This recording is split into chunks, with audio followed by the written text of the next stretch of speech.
Okay, good morning, colleagues. Can we please take our seats? We are about to start our program.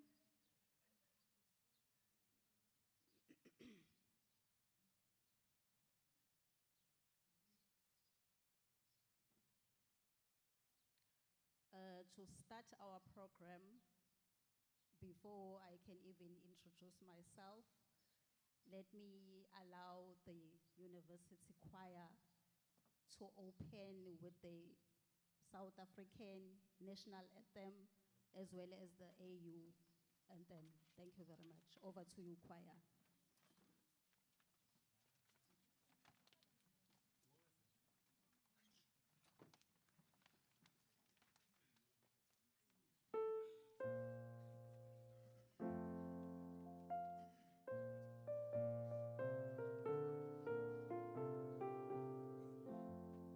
Can you please stand for the singing of the national anthem?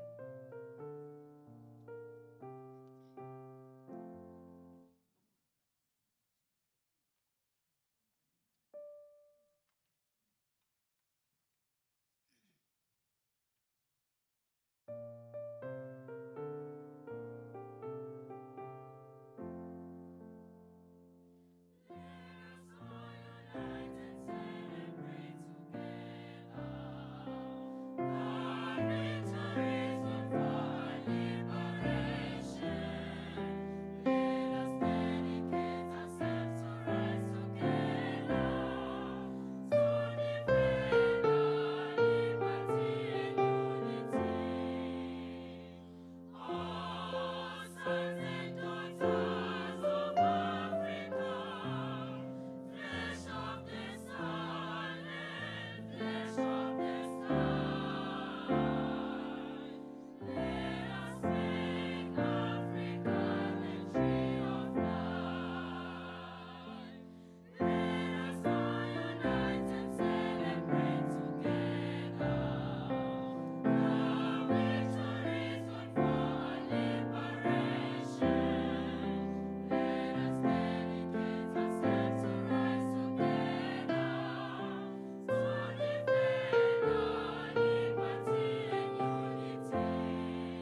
much. Colleagues, you can take a seat.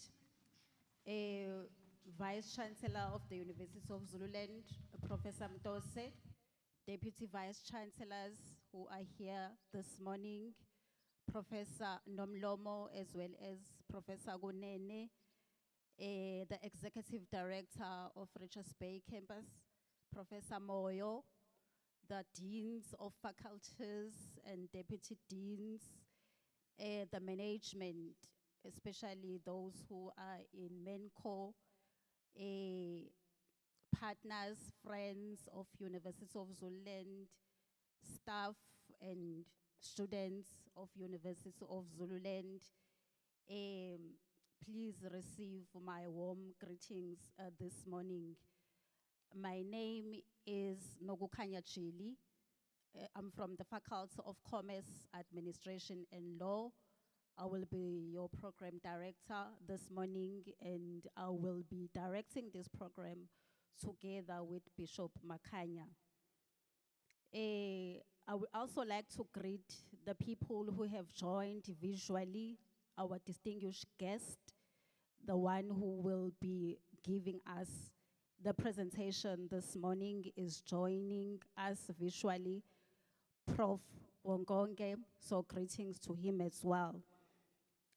Without wasting any time, colleagues, let us listen to the video of our Vice Chancellor, Professor Mtose, who will be giving us a welcoming and a briefing of today as we are launching our International Education Week. So can you please play the video of our Vice Chancellor?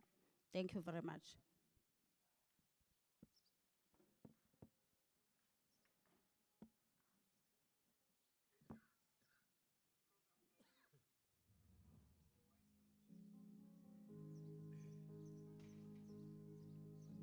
Greetings, Program Director, Mr. Wiseman Jack, the President of IESA, Executive Management of the University of Zululand, Deans of our faculties, as well as the Dean of Students, international guests present and those joining us online, invited speakers from various South African universities, academic staff, support staff and students.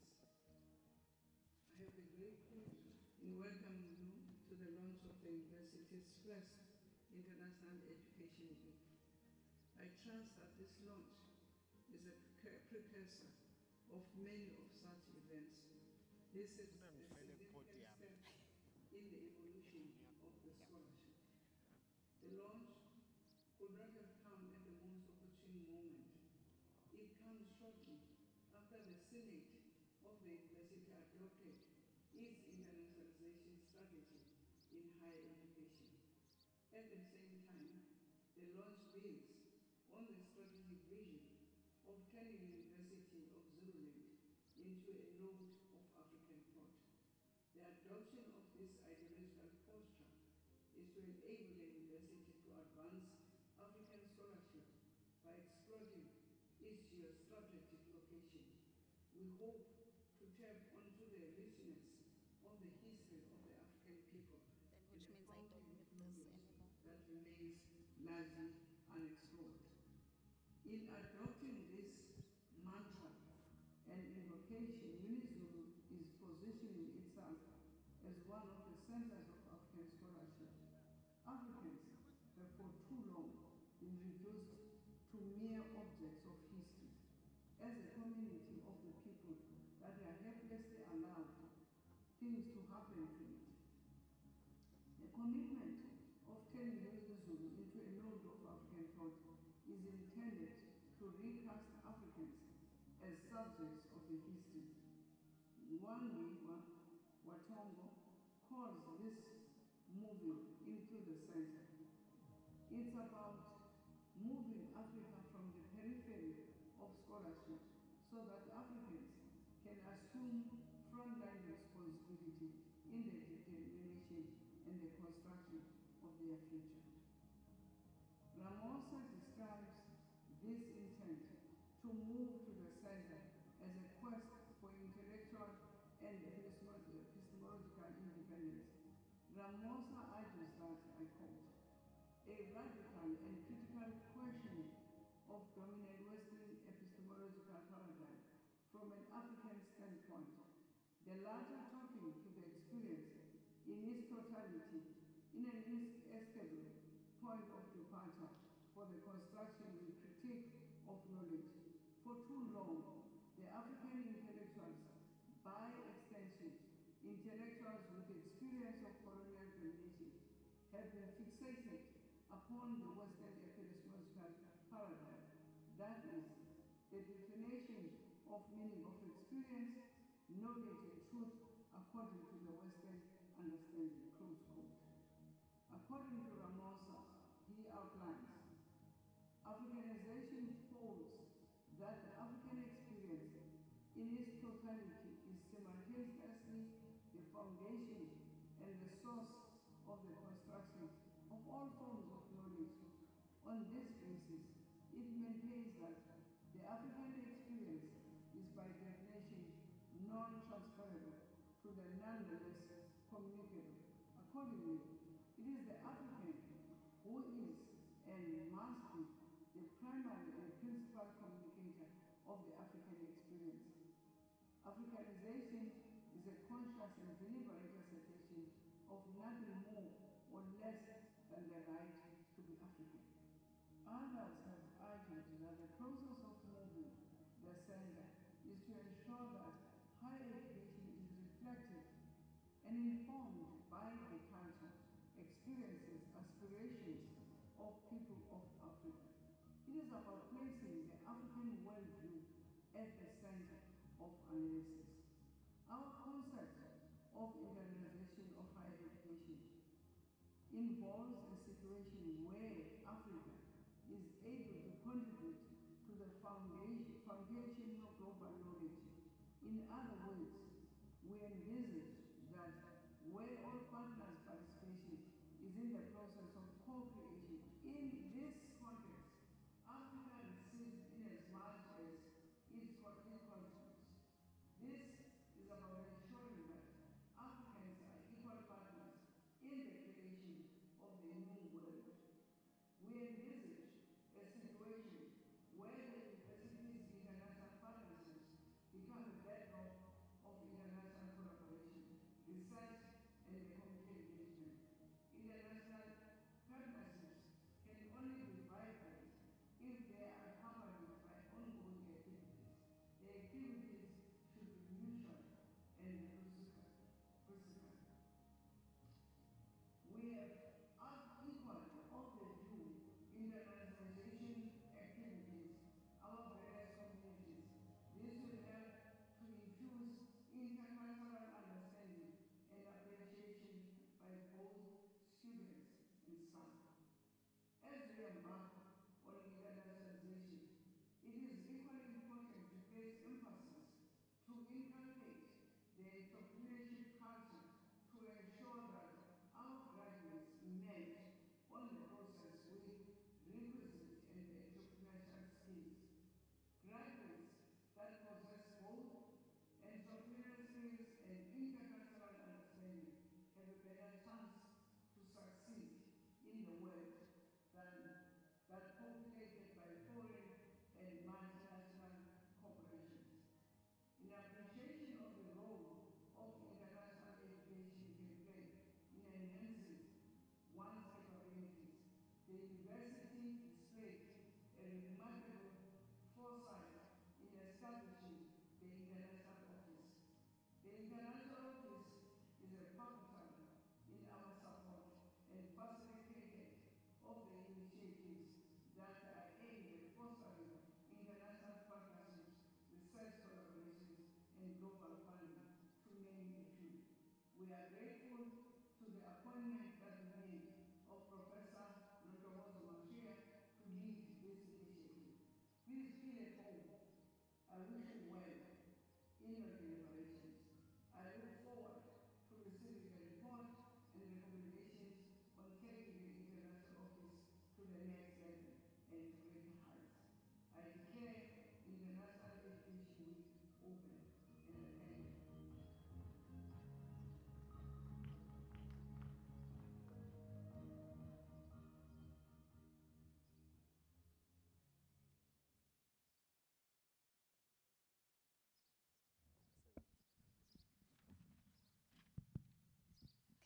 Thank you very much to our Vice Chancellor, Professor Mtose. Our International Educational Week is now officially opened. We are now going to hear from our Director of the International Office, Professor Mashia, to tell us about the purpose of this particular event as we are launching it today. It is a 3 days event. So let us give a round of applause to Prof. Mashia.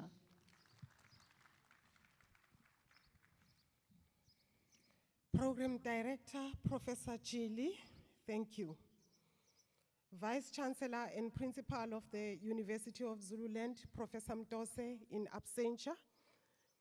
The DVCs present here, Professor Nomlomo and Professor Gunene, the Executive Management of the University of Zululand, the Deans of Faculties, guests present here, and those that are connecting virtually.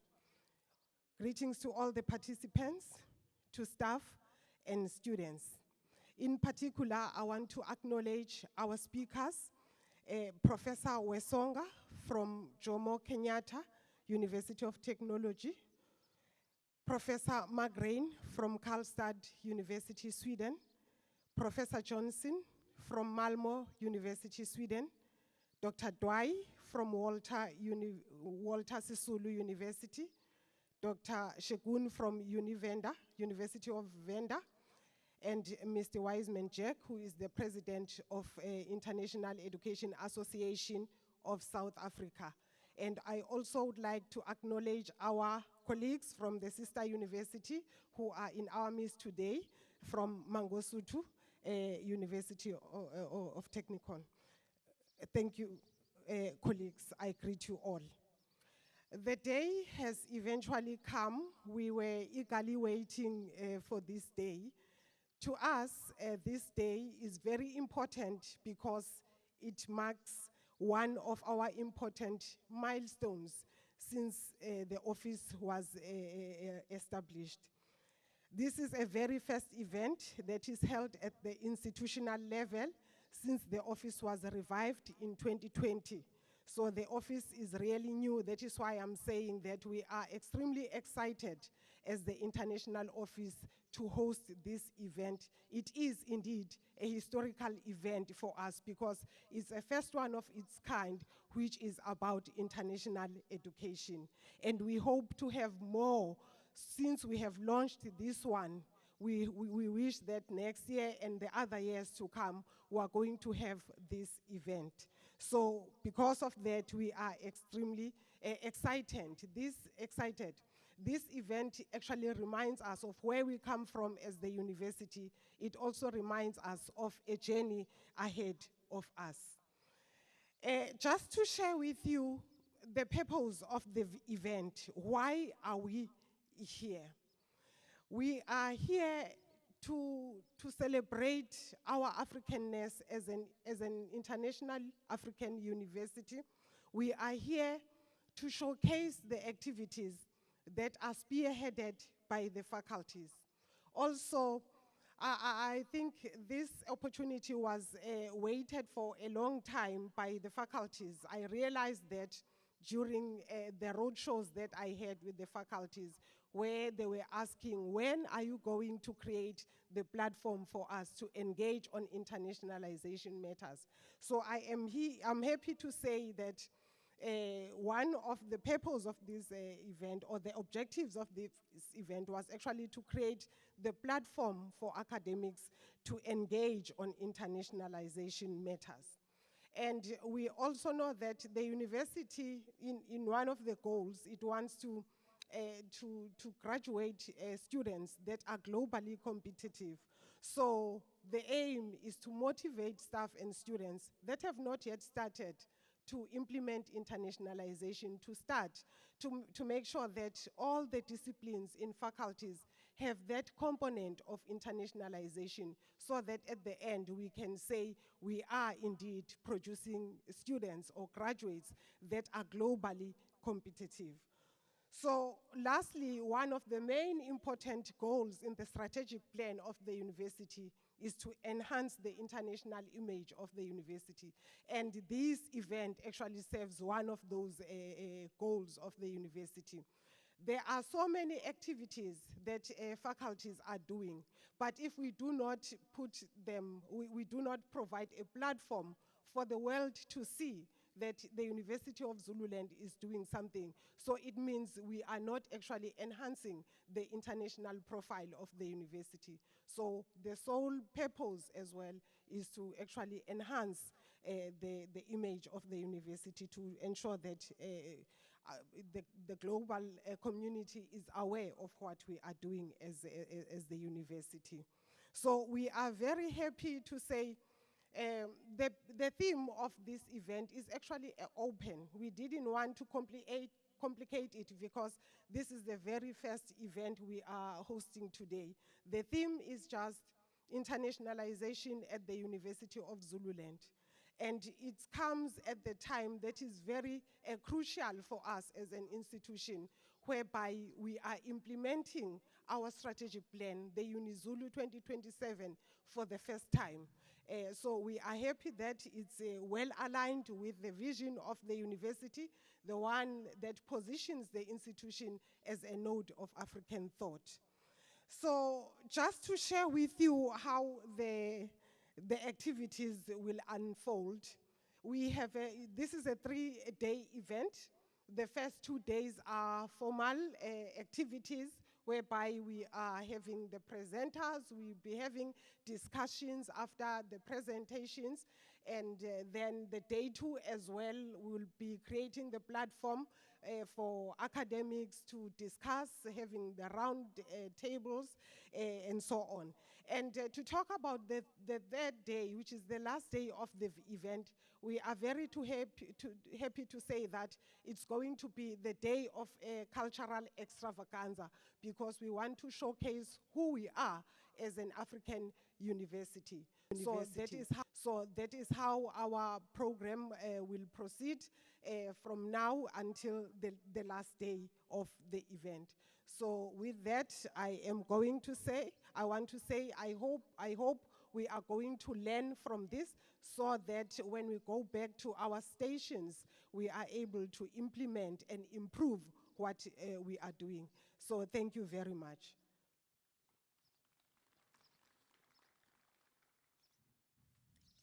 Thank you very much to our Director of International Office, Professor Mashia. Can we give a round of applause again? So we had here actually to say this day is very crucial for all of us. We will be showcasing what university is doing in terms of the programs, the exchange that we are doing with our international partners. And I'm also glad that she touched on the strategic vision of our University of Zululand, to say it is part of our strategic goal to ensure that we enhance our international collaboration. So thank you very much, Professor Mashia, for those words. Moving on to our program, I will now call upon the DVC to give her remarks. I have 3 DVCs here, but I see there are 2 of them who are present. I will start with the DVC of Research and Internationalization, Professor Gunene. If you can please come afore and give your remark. After Professor Gunene, I will actually allow Prof. Nomlomo to come afore. Thank you very much.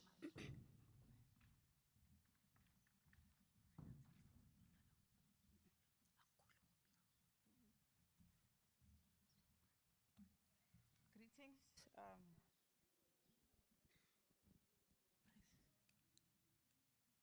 Greetings. I don't know how to press this. Okay. Can you hear me now?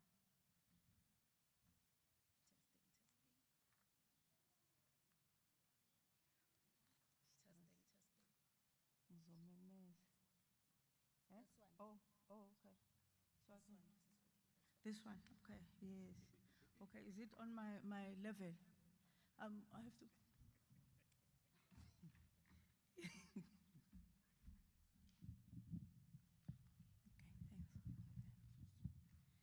you very much. Okay. Greetings, ladies and gentlemen, those who are here in the house, and also those who have joined virtually. I would like to acknowledge first the presence of the acting Vice Chancellor today, Prof. Nomlomo, the deans of the faculties that are here. We have Prof. Ntombela and Prof. Masoha, who are in the faculties of education and human and social sciences, respectively. And I would also like to acknowledge the presence of Prof. Moyo, who is the director of the Richards Bay campus. And also, I would like to also acknowledge the guest speakers who I think are online. And I won't forget the organizers of this special week on international education, which is Prof. Mashia, the director in the Vice Chancellor's office, and her team. Thank you very much for inviting me to say my remarks for this event. The research office really appreciates how this office that is positioned to manage the international programs has developed to this level. We now have an office that can guide us on how we can handle international research projects. We really appreciate that we have the internationalization concept as well, which has also been developed by this office. As we know, it has been mentioned by the VC, as well as by the director, and also by the program director, that internationalization is part of our strategic goal for the university to stretch out its footprint internationally. So we will give as much support as we can to ensure the growth and the smooth running of this international office. I'll briefly talk about the internationalization of research at UNIZulu and how I see the room of improvement, basically what is happening and what I think we would like to see going forward. And I believe this international office will assist us in that regard. So if I can just start with the definition that I got, there are many, of course, one from DeWitt 2015, who also adopted it from Knight 2004. A well-known definition of internationalization they define, I quote, it's an intentional process of integrating an international, intercultural, or global dimension into the purpose, functions, and delivery of post-secondary education in order to enhance the quality of education and research for all students and staff, and to make a meaningful contribution to the society. I'll close quote. So research and innovation, as we all know, is increasingly being globalized. And international cooperation has become a strategic priority today to access the latest knowledge and the best talents worldwide. As the definition states, that the result is the improvement of quality of research. Because of internationalization, higher education institutions are exposed to different practices and also may adapt to a few practices which could help and improve the issues of a society. Other benefits of internationalization include increased international awareness, because the students and staff who are involved in internationalization tend to get to understand or the understanding of global issues, and in that way, the institutional research and knowledge production capacity is strengthened, as well as the profile of the university or institution is also enhanced. And ultimately, it does result to improved employability of our graduates. The University of Zululand is currently involved with various international research partnership projects. And I think this is what Prof. Mashia has also alluded to, but I'll just do an overview because they will be presenting in details.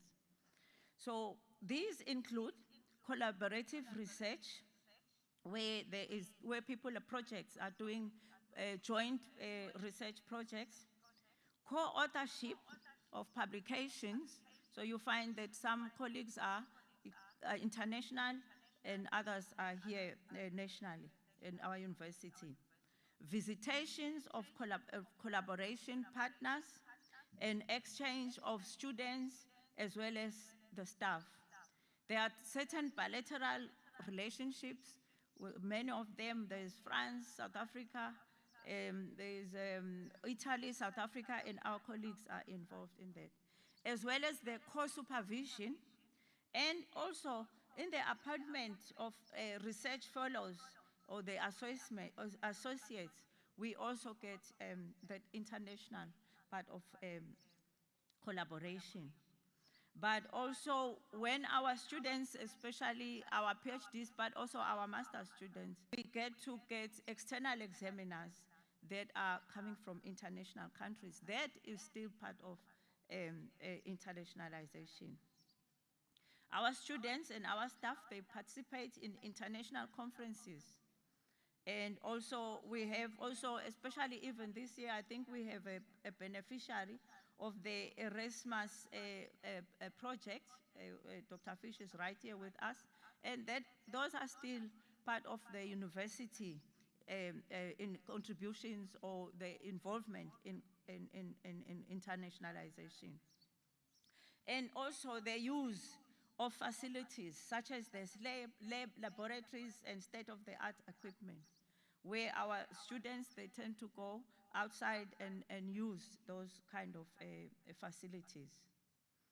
So just to show you, just to give an overview of university is really working hard and how much we needed this office to guide us on how, so that we make sure we are doing things in a correct way. But there's still a lot which I think that we could improve on in our internationalization. For example, we need to collaborate on niche areas. So that will result to innovative projects, especially technological transfer.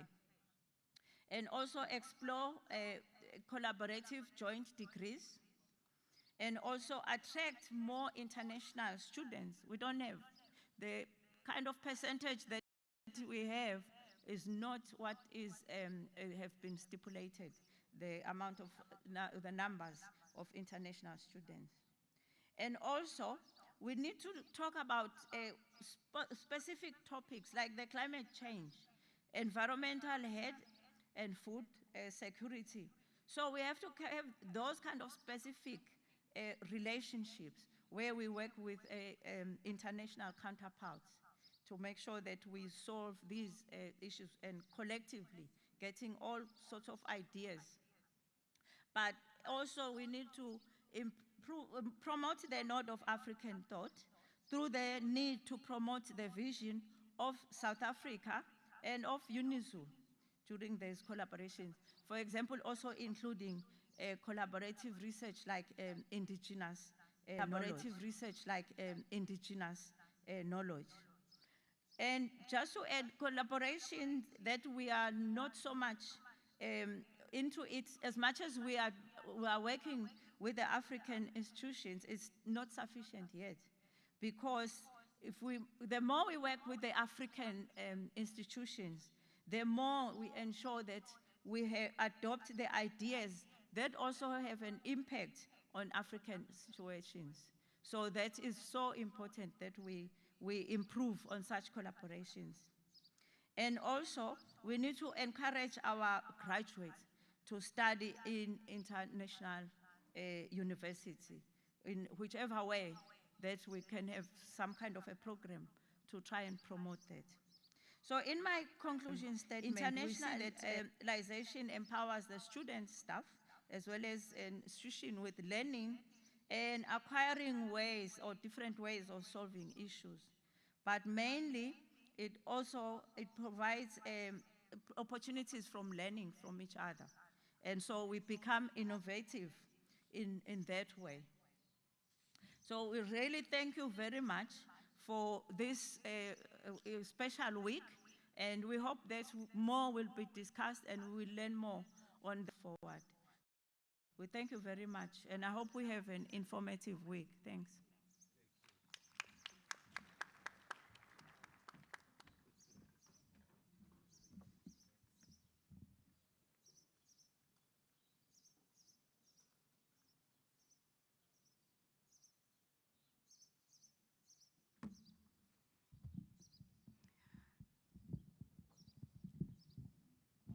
Yes, I've got it, thank you. Our program directors, Professor Chili and Bishop Makanye, our Vice Chancellor in absentia, Professor Mtose, our DVC, Research and Innovation, Professor Kunene, and our DVC Institutional Support in absentia, Professor Siepe, the deans of our faculties, of our 4 faculties present here, and those who are connecting online, the Executive Director of our Richards Bay campus, the Dean of Students, Dr. Ngokazi, the Director of our International Office, Professor Mashia, I can't leave out her team. Our colleagues, academic staff, and professional support staff present here, our students, laymen, last but not least, our honored guest that Professor Mashia and my colleague Professor Kunene have referred to in their speech. Good morning to everyone. Well, in our African culture, we receive guests with great kindness and appreciation. Hence, there is a saying in my home language that indwendwe ziyabukwa. So, Program Director, please allow me, I know that the Vice Chancellor has already extended a warm welcome to our guest speakers who will be with us over the 3 days. But please allow me to echo what the Vice Chancellor and the Director of our International Office has said to our guest speakers. I won't mention them in the interest of time, but I just want to indicate that we have a diversity of speakers from our local institutions and from international institutions, including Sweden, Kenya, and I think Finland. Thank you very much, Program Director, for allowing me time just to say a few remarks as we celebrate the beginning of our International Week, which is the first of its kind, as our Vice Chancellor has already alluded to. I will just make a few remarks. The first one would be to extend a congratulatory note to the International Office for hosting this important event. I know that a lot of work has gone into organizing this event up to the stage in which we see it this morning. Thank you very much and congratulations for the work that you have done. The other remarks pertain to internationalization from the perspective of teaching and learning. I will be very brief. The first one is that internationalization is on the agenda of many higher education institutions. Actually, it occupies the central discourse in higher education at this point in time. It is regarded as a means of distributing knowledge in response to the challenges that face our society today. And I can mention a few of them that Prof. Kunene has mentioned too. Some of those challenges that face our society include climate change, global inequality, poverty, conflicts or wars, terrorism, and pandemics that we have experienced in the past 2 years, where we suffered the infliction of COVID-19 across the globe. Secondly, internationalization is seen as one of the crucial elements of transformation in higher education, especially with regard to teaching and learning, research, collaborative networks or partnerships, and sustainable development. Thirdly, it plays a significant role in enhancing global connectivity and interdependence in education. It allows institutions not only to internationalize their education provision, but also to share experiences and expertise in certain priority areas, to equip both staff and students with skills and mindsets that respond to the global challenges that I've just mentioned. And finally, through internationalization, we are able to create conducive teaching and learning spaces for a community of practice across continents. Therefore, it has potential to contribute to the quality, relevance, and diversity of perspectives that promote engagement and global competence and citizenship. It fosters a respect for cultural and linguistic diversity and promotes the development of sustainable and inclusive societies. Colleagues, I don't want to give you a lecture. This is not a lecture room. And I'm sure you might be asking yourselves, so what? Why am I giving you this brief definition of internationalization? My answer is very short.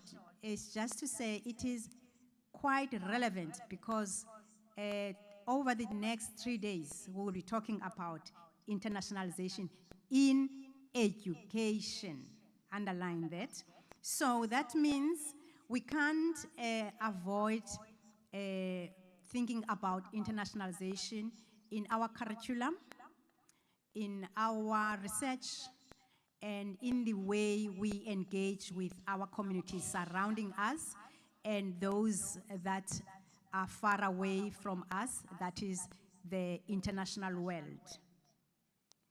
So, what is common among what I've just talked to you about with regard to internationalization is that some of the aspects resonate very well with the University of Zululand new strategic plan that positions the university as a distinct node for African thought and intellectual engagement. Through teaching and learning, scholarship and innovation, our university aims to foster excellence through discovery of new knowledge with the aim of producing globally competitive graduates and staff who are internationally recognized in specific areas of their specialization. So by hosting this International Education Week, as an institution, would like to widen our international footprint and learn from each other. In so doing, we will be creating and sharing diverse experiences and knowledge for intellectual and professional growth. With those few words, Program Director, please allow me once again to congratulate the institution, especially the International Office, for hosting this important event. And we hope that the participation of everyone in this event will strengthen our scholarship as we learn from each other for innovative, collaborative, and transformative endeavors. Thank you very much.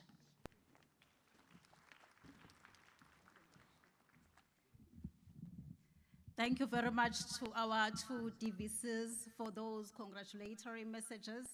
We really appreciate them, and we can see that a lot of work has been done by the International Office with regard to organizing this event.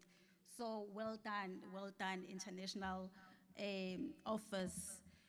We are actually learning that as we are launching this International Education Week, the plan for the International Office is for it to take place each and every year, which I think this is a start, and it will be a start of a success that will be happening each and every year. So moving forward with our program, we are now going to have our first presenter. Our first presenter, it will be Prof. Wesonga. Prof. Wesonga is from Jomo Kenyatta University of Agriculture and Technology in Kenya.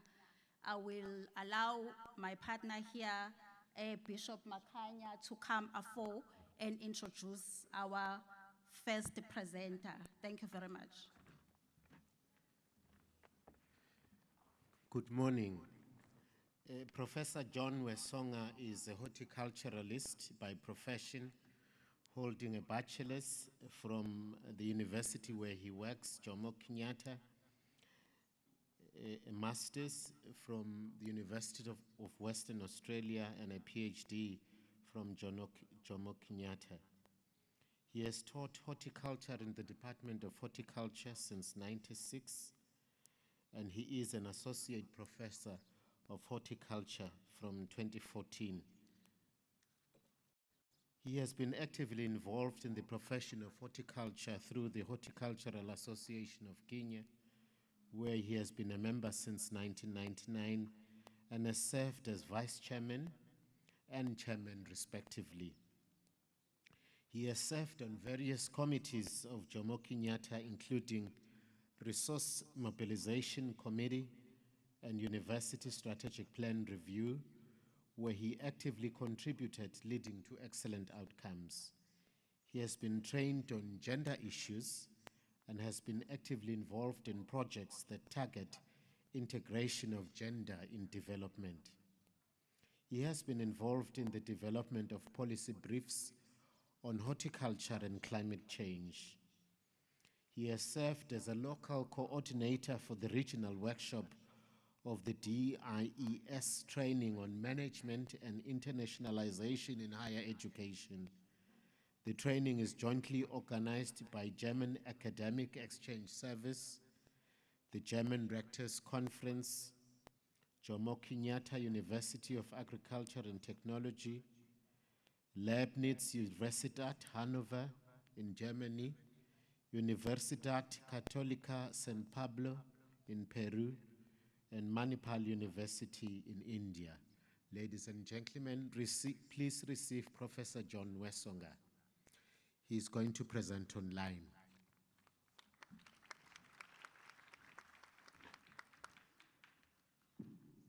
Yes, thank you very much. You can find if I can be heard, so that then I could proceed. Am I audible from that end?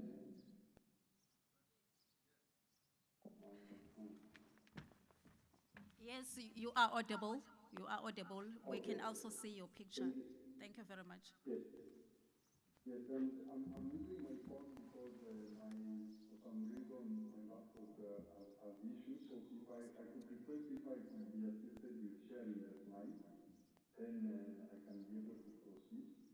While that is happening, I just want to say thank you very much for the opportunity to make a presentation during this very important event at your university.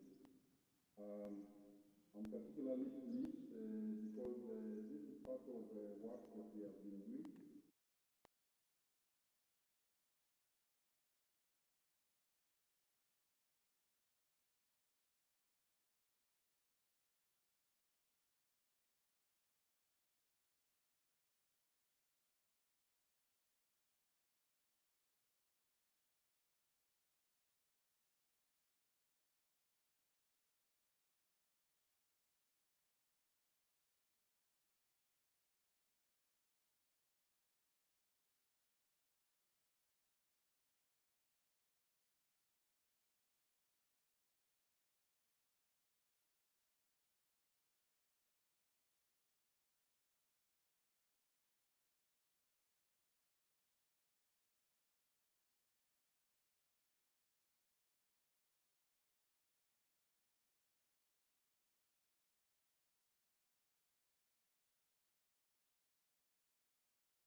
are busy organizing for your slides to be shared. Okay.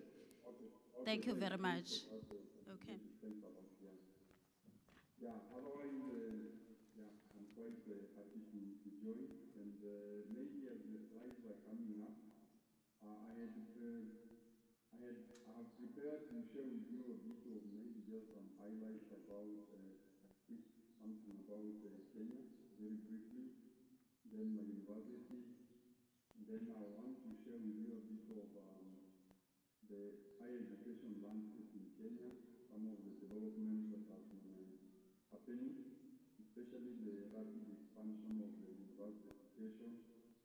And then from there, I'll be able to then go down to a bit of internationalization, what is happening on this side of the globe, starting off with a bit of the definition, the context within which internationalization is happening, some forms of internationalization, opportunities, and then positioning, how some of our institutions are positioning themselves, take advantage of the various opportunities presenting themselves for internationalization and generally benefiting from the process as it were. And then I'll be able to draw some conclusions based on that.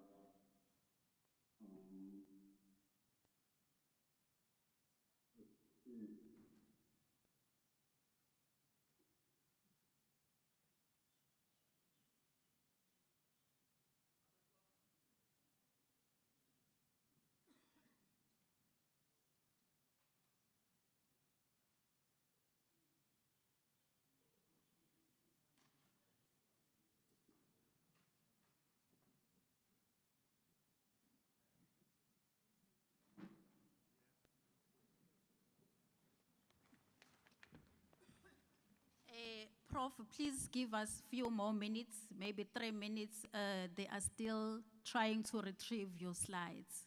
They will be shared in 3 minutes, 4 minutes time. Apologies about that. No, that's fine, I understand. Thank you very much.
much to our university choir. Thank you very much for that beautiful, beautiful music.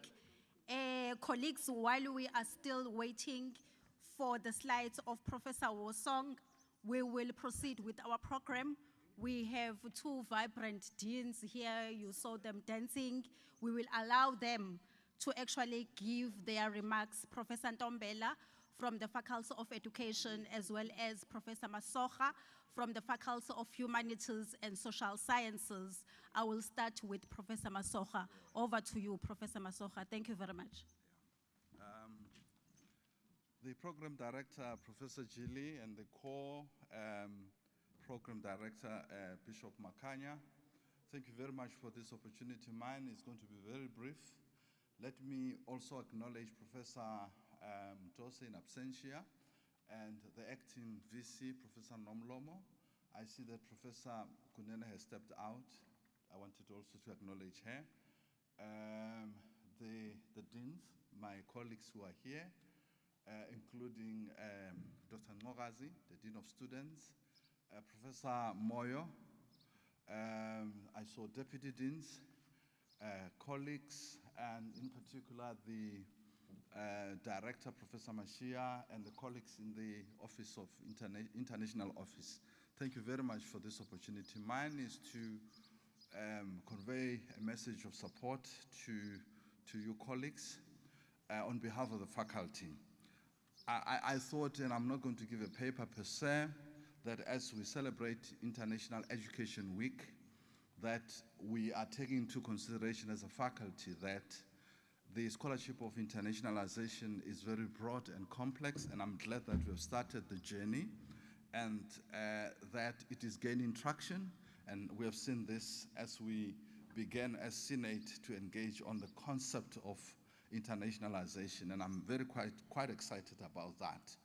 And I think one thing that I've picked up in my little history as an academic is that in most cases when you engage with partners, one of the things that we foreground is the issue about respect and dignity, and we don't usually talk about some of these values because we are very different from where we're coming from. And internationalization, in our view, it's about establishing rapports for learning and growing together, and also acknowledging differences and strengths and opportunities in pushing this forward. It's not moving now. What is it?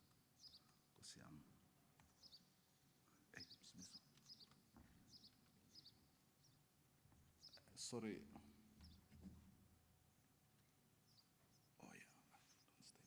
Yeah, and I think at the core, internationalization is about people.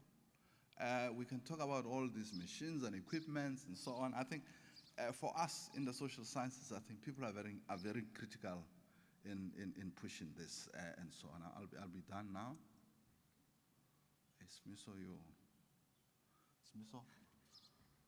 Yeah, you see how the machine fails me, and I need Smiso. I don't know what's wrong with me. Yeah, this is actually the model of engagement that we have in the faculty, and I'll share this with Professor Mashia in terms of how we engage with issues of internationalization in the faculty and so on. And some of these activities have already been shared, have been covered by Professor Kunene and Professor Nomlomo, that we currently have collaborations for research, and we have colleagues who are publishing internationally in international journals. And we've got colleagues that are supervising and colleagues that are doing examination for us, especially in PhDs, which is actually the university policy. And then we've got colleagues who are reviewing papers as requested by internationally based journals and book publications. And there are projects, and I don't want to be listing all of them. They are there within the faculty in terms of teaching and learning. And then we've got some members in the faculty who are on editorial boards and scientific committees. One that comes to mind is Professor Rothenbach, who's sitting in one of the international social work project, we basically showing how we are handling this. And we've got conferencing colleagues who are from time to time flying in and out, attending international conferences. And then recently we've had some colleagues who have been to the States based on the student and staff exchanges, and a number of international students registered for MA and PhD studies. That shows that the faculty definitely is actually grappling with that. And this is the last slide. And I think as a faculty, our position is that we need to find a balancing act between formal and informal relations for international engagement. This is just an advice so that it should not be a rubric or rubricated kind of an engagement with many rules. And I think some of these international relations just start when a colleague meets a colleague at an international conference, and from there it builds into something very big. And that the academic staff and students are key in the process of internationalization. And I think now that we have the international office, it's going to be helping us with providing monitoring, and the fact that we need to ensure that there's presence, visibility, marketability, and ongoing engagement in pushing for the agenda for internationalization. And then we should also maximize making use of these new orders of communication. We are now, because of the COVID-19, we can now meet with colleagues in Kenya. Professor Wesonga now, I mean, we're even able to resolve his matter while we are now continuing the program, which is wonderful. And that's how it works with the virtual work platforms like that. So I think this equipment and machines that we're using are actually helping us to humanize, and while we are looking at the electronic versions of how we communicate, and it actually gets very exciting in the process. So internationalization is about sharing, it's about teaching, it's about reteaching, and it's about unlearning, and it's also about growing. But I thought it's also important, and I will just put this slide there, that we cannot afford to become oblivious of some of the international challenges. And I think as we engage, we're also able to deal with some of the social ills, the inequalities that are existing, the exclusions, the periphery, the racism that exists, and all those things, we cannot actually run away from them. And I think I'll stop there. Thank you very much, Chair.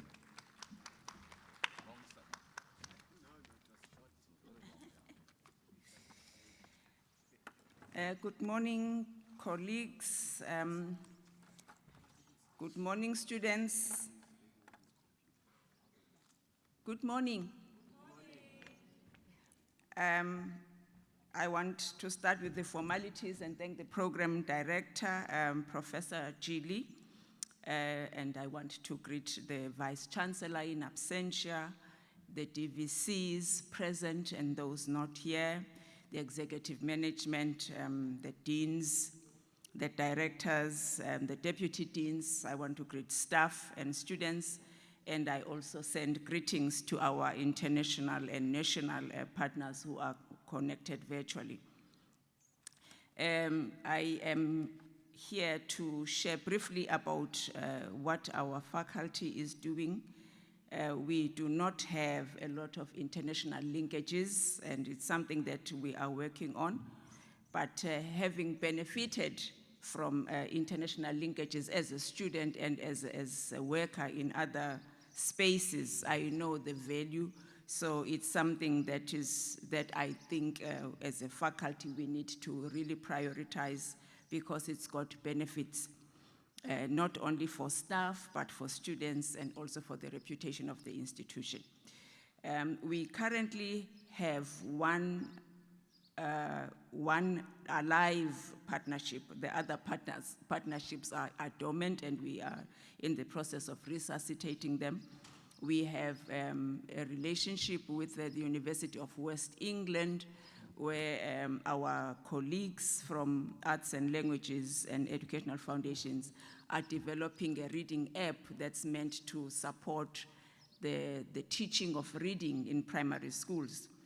And we are very happy that they are at the tail end of that project.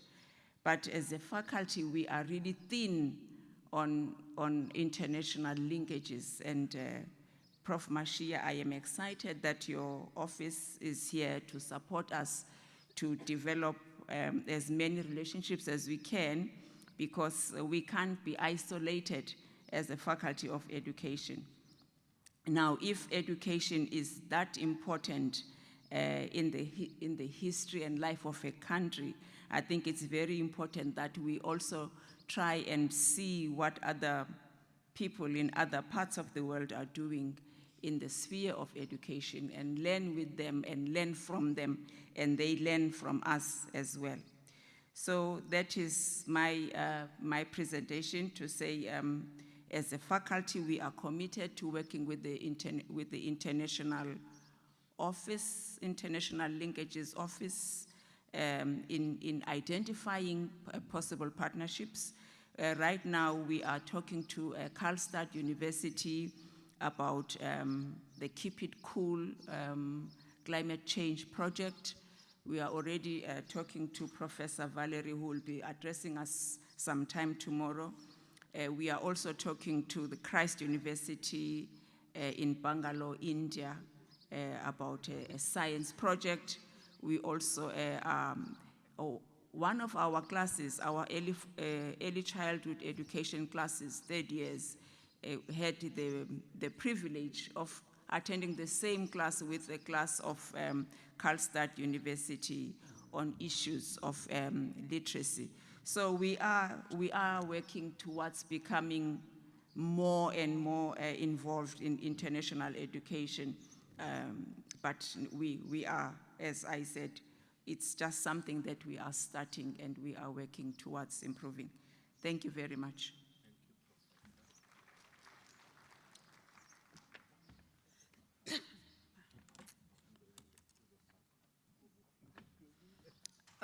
Good morning, everyone. I just want to borrow from the greetings that have been taken, and then just proceed, but just to thank our program director. Professor Mashia, we just want to first assure you that the Faculty of Science, Agriculture and Engineering is working together with the International Linkages Office. And I'm sure that this is the faculty that is contributing in all spheres of internationalization. The Faculty of Science, Agriculture and Engineering is collaborating with international countries in terms of research, community engagement. And currently, we have even the new collaboration, because the faculty now is emphasizing collaboration with African countries. The Department of Agriculture has got now a new collaboration that is going to occur between the 6 African countries. So I believe that this Prof. Mashia is going to be noted, emphasizing the note for African thought. The Faculty of Science has got numerous partnerships. I'll just mention few. Let me start with the Department of Geography and Environmental Studies. Is mostly engaged in indigenous knowledge system. And this is very particularly to human movement. And this is mostly on research, and research in collaboration with different countries, including the African countries. The other department that is involved intensively in internationalization is the chemistry department. And this department is mostly engaged in research. Chairperson, Prof. Mashia will remember that we have the nanotechnology group. And this is a world-renowned group, not only in South Africa, like I'm saying, globally. And in this group of chemistry that is involved in nanotechnology, previously we had even the Sachi chair that was held in that department. Besides the nanotechnology group, there are also international collaborations in terms of research, as well as students exchange with mostly India University, the Gala University, and also with University of Namibia. The other departments that are also intensively involved in internationalization or collaboration with international institutions, including physics, which is in collaboration mostly with Russia. And we also have collaboration with hydrology, which is also in doing research as well as academic and student exchange, mostly with Indian universities. The Department of Mathematics also has collaborations in terms of research, but this one has got a new participation that is coming. They will have also a partnership in terms of teaching and learning, and this will be the new project that is coming. With this, I just want to thank Prof. Mashia for organizing this day, and I assure you that you will see many of the initiatives that are coming from the Faculty of Science, Agriculture, and Engineering. Thank you.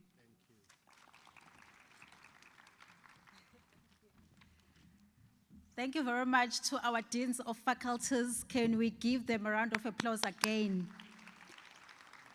We really appreciate the support, the initiatives that you guys are actually busy with in your respective faculties, especially with regard to collaborations that you have with international institutions. Apologies, we actually received an apology from the Faculty of Commerce, Administration and Law. They were unable to come and present here because of other commitments. Colleagues, Professor Wesonga is back online. Can you please allow me to actually go back to his presentation? Then after his presentation, we will take questions from our students that are present here, our colleagues that are joined virtually, as well as our staff, our colleagues that are here in this particular venue. So, which means after his presentation, we will have a discussion session. So the questions can be addressed to our deans, or it can be addressed to Professor Wesonga. So for now, Prof, over to you. I'm sure you are ready with your presentation. We can see your slides now. If you can move forward and start your presentation. Thank you very much. Thank you very much. Finally, I think we are able to, communicate. Sorry about the technological hitch. Perhaps maybe we face the problem because I didn't start by greeting you, so maybe I should start by saying Jambo. That's what we say here. Sometimes back, I was with some South African friends and they used to say something like Unjanu. I hope that's correct. So I will take you straight away to my presentation. And what I had prepared is just to share with you some perspectives on internationalization as I see them from where I sit. I already had indicated that I coordinate a program of training called the TS, Training on Management of Internationalization, where we try to train people working in international offices, such as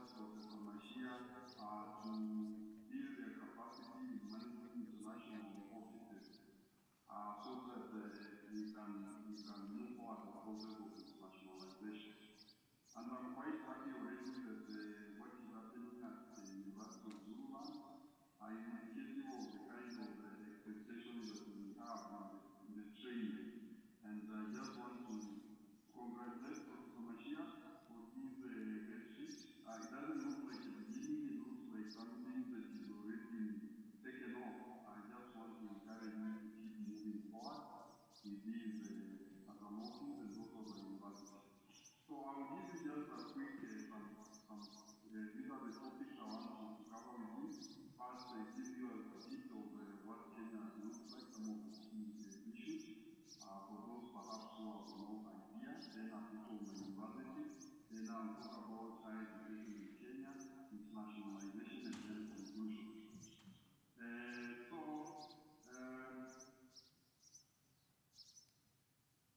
Okay. So that's our flag. It usually has these arrows pointing in the shield, together with the different colors that have meaning. The green represents our agriculture, the backbone of the economy. The red represents the blood that was shed during independence, being independent. The black represents our color as Africans. The white represents peace that we aspire to have. And of course, the spears are supposed to, the shield are representative of our intention to protect our sovereignty in our country as it was. We are sitting right across the equator, so we are tropical countries. We don't get these extreme temperatures, sometimes too cold, so we don't have things like winter or summer. So quite relatively stable weather conditions. Our capital is Nairobi. We are around 47 million people as per the census of 2019. Our currency, the Kenyan shilling, which is roughly around 7 shillings is equivalent to a rand. And our main economy is, of course, agriculture, especially horticulture. We export a lot of cut flower, which are quite suitable for the tropical condition where we are. We are also now getting in other products such as avocados. We have to take pride of our airline, Kenya Airways, the pride of Africa, as we call it. We have wildlife, which attracts a lot of tourism into the country. Also, one of our leading foreign exchange earnings is the so-called big five, as you can see them there. In sports, we are quite active. Some of the main games, we have the rugby, you can see there. I'm sure you're familiar with Obama, who has origin in Kenya. Then we have, of course, we are quite good in athletics, especially the long distance races. Although of late, I think we are also now trying the sprint. I think we have 100 meters sprint person that is quite fantastic. And we like that we call the Machoma there. It's our favorite. If you are in Kenya, you make sure that at least you try the Machoma. So these are some of the highlights of the things that you are likely to encounter if you come to Kenya and perhaps also interact with Kenya. Now, to my university, the Kenyatta University of Agriculture and Technology is not a very old university. It started off as a middle-level college starting in 1988. Became a full-fledged university around 1994. And I just wanted to show you that we have a number of colleges, many of which seem to quite mirror what we have at the University of Zululand. So we have agriculture and natural resources, that is my college. We have pure and applied sciences, engineering and technology, human resource development, and health sciences. We also have some special institutes such as the Pan-African Institute for Basic Science, Technology and Innovation. We are among the few institutions that are hosting this Pan-African University. Then we have the Pan-African Joint Research Center. This is a center that focuses on things to do with biodiversity conservation, supported by the Chinese. Then we have African Institute for Capacity Development.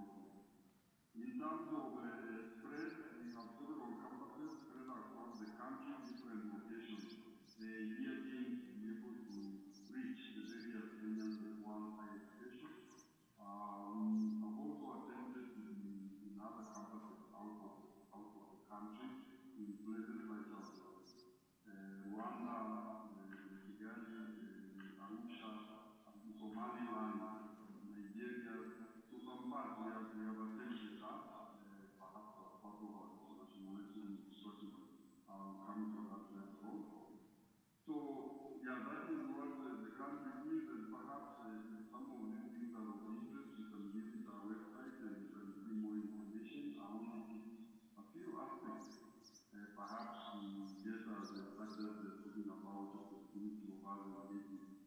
And we are open to collaboration, so perhaps if there are areas of interest, we can always explore that. Now, our higher education traces back to, of course, the colonial days.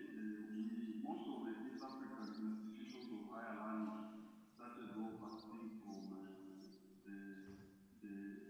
UK, starting off with Makerere University, which then later on grew into the different universities in East Africa. For Tanzania, we have the Salaam University, Makerere ended up in Uganda, and for us in Kenya, we ended up in the University of Nairobi.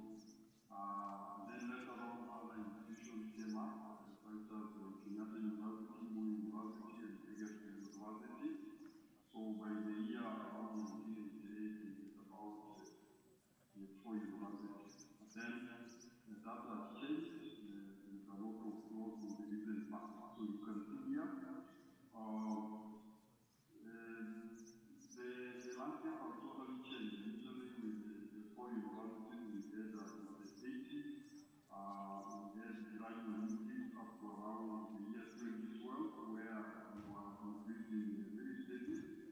And then there was a big chunk in the year 2012-2013, where we had about 16 new universities that were created, pushing us all the way to 46. Again, another jump in 2015 with an additional 10 universities. And then recently in India, we have also had another jump in 8 universities being established. So we have had quite a rapid expansion of our university education, especially in the last 10 years, in terms of institutions as well as the number of students. So yeah, just so quite there has been quite a large increase. We have a lot of non-institutions, of course, presenting itself with the other challenges that go with the rapid expansion. But we are still trying to increase them. So we have 47 counties, and the intention is to have at least a university within each of the counties that we have in the country. So we are hoping that that will be achieved. But of course also addressing issues that come with it, especially quality, which sometimes becomes a major problem with rapid expansion. In terms of regulations, first we have a classification of our universities. Generally, in Kenya, we have what we call separate universities into public versus private.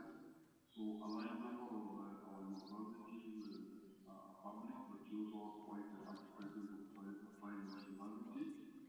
Then we have footprint versus university colleges. So usually university colleges are affiliated with footprint universities.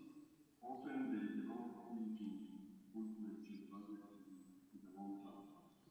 We also have a distinction between the usual, of course, what in what I'm calling original university. And then in the recent past, there has been an interest to develop technical universities.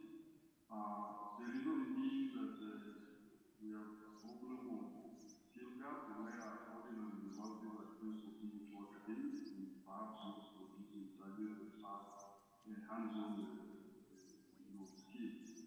And so the technical universities are meant to try and bridge that, even though ordinary universities are also trying to realign so that they can produce graduates that fit in the world market. A very big, I think, discussion, challenge. And then, as a result of this expansion in higher education, what we are seeing is our middle-level colleges, numbers are declining, because some people think that that's not a significant yet. Then previously, we had our public universities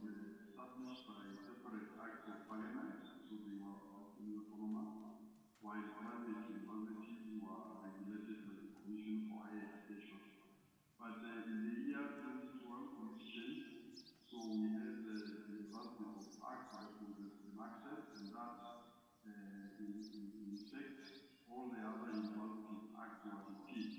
So then all the universities, both private as well as public, were put under the control of the Commission for University Education, the successor of the Commission for Higher Education. So now all the universities are under one control.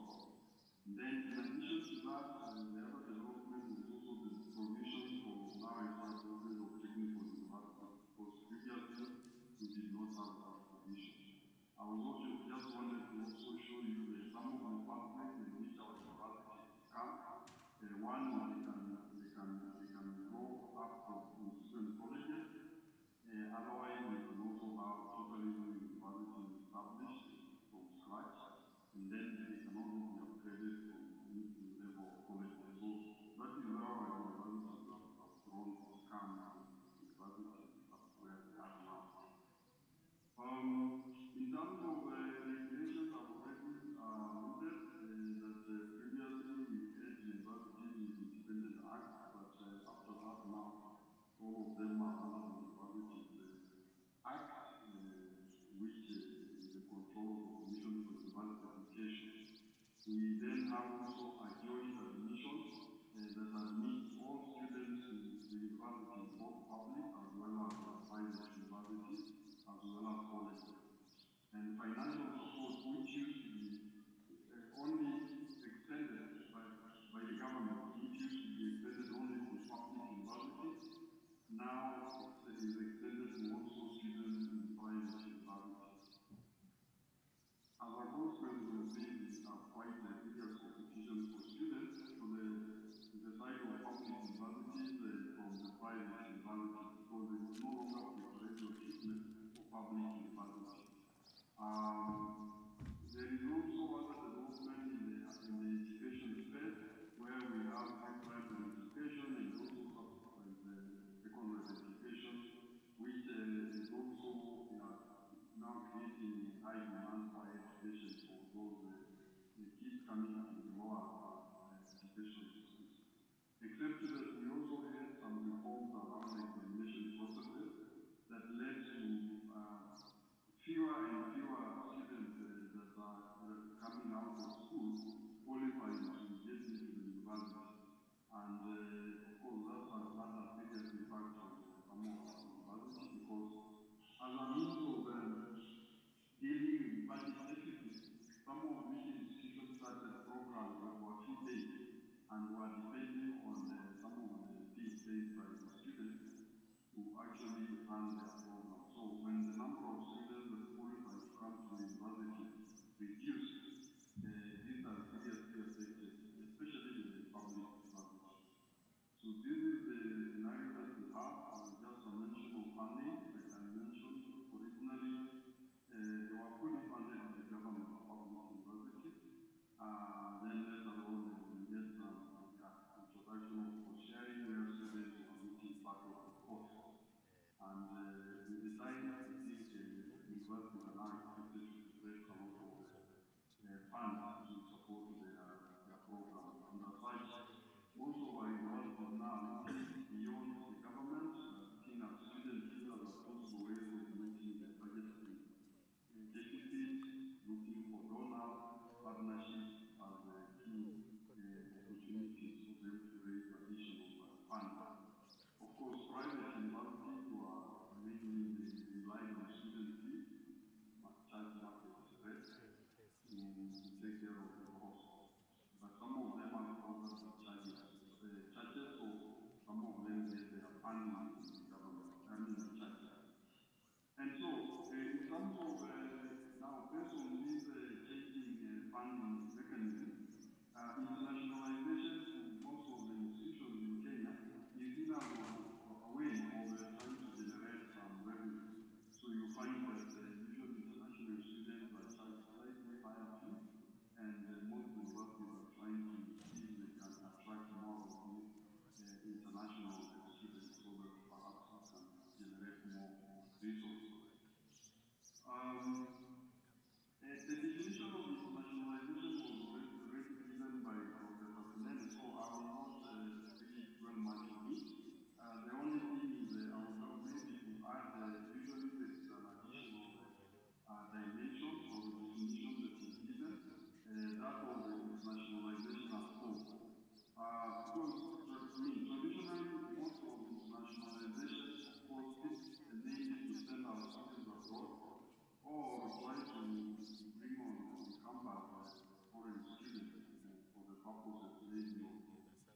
maybe generating the listeners are educated from a human perspective. And when we send our students, then we expect that we can also get experience abroad. But it is noted that most students, it is very difficult to send majority of our students abroad. So most of the students will not have the opportunity to travel abroad and have that experience. So then the internationalization at home basically tries to see how those students or staff that perhaps do not have the opportunity to travel abroad, how they can also have some intercultural, international, or global dimensions of education. So just as the ones doing now can have an experience, those ones that do not have the opportunity can also benefit in a way. So there are a number of initiatives that can be put in place that focuses on how to take advantage of the various opportunities. Perhaps one of which is the development in the space of the ICT that allows us for delivery, such as, for example, we are now interacting with yourself, even though I'm not in South Africa now. And the context in which we are operating as a country is that there are divided into some three components. So at institution level, we have a lot of our staff being trained abroad, so that is the situation that we are. A lot of us are being trained abroad, and still we are sending many of our staff to train abroad. We try to publish papers in international journals. We try to cooperate with foreign scientists. We are also taking international ranking through systems such as Informatics or ICU and other platforms that are involved in ranking. We have international students through exchanges, visiting scholars, collaboration. So this is the situation that the institutions find themselves in. Then within the labor market, we find that some of our graduates have to seek either studies abroad, or they can also be looking for employment based abroad, or could also be seeking to work with multinational organizations and companies in the country. So again, the labor market provides a rationale for internationalization. And at national level, of course, as a country, Kenya seeks to be globally competitive as captured within our Vision 2030. Then we have high levels of unemployment within the country, which pushes some of our graduates to have to travel abroad. And then we have regional integration initiatives that are taking place, maybe, for example, the East African Community, the African Union, and then there is also expansion of ICT. So all these context provides a basis for us to think about internationalization, so that we can benefit, of course, from internationalization, for our graduates to have this intercultural experience, which can make them, of course, better international citizens and make competitive labor force. Then, I wonder, this is just to give you an idea of the dimensions of internationalization of homes. So on the upper side, I'm looking at some of the posts of beneficiaries. So we have staff students, and the alumni, and also additional staff. And here we are looking at how, because I think the last one of the deans talked about people, and I think when we are talking about internationalization, at the center of it, we have to have people. Okay, I've noted the time. So we have these people that are supposed to benefit from internationalization. And so on the upper part, we are looking at how our local people can benefit from internationalization while abroad. This involves international mobility. So you can have various forms of internationalization. And in particular, I think one of the interests would be how do we make sure that the bulk of our students who do not have the opportunity to travel abroad can still benefit from internationalization, and they are another of the initiatives. Now, I will go straight to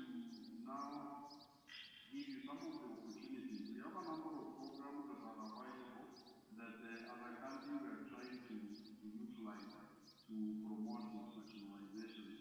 So we have programs such as Erasmus, Opportunity Program, Pan-African University, Africa Idea Fund.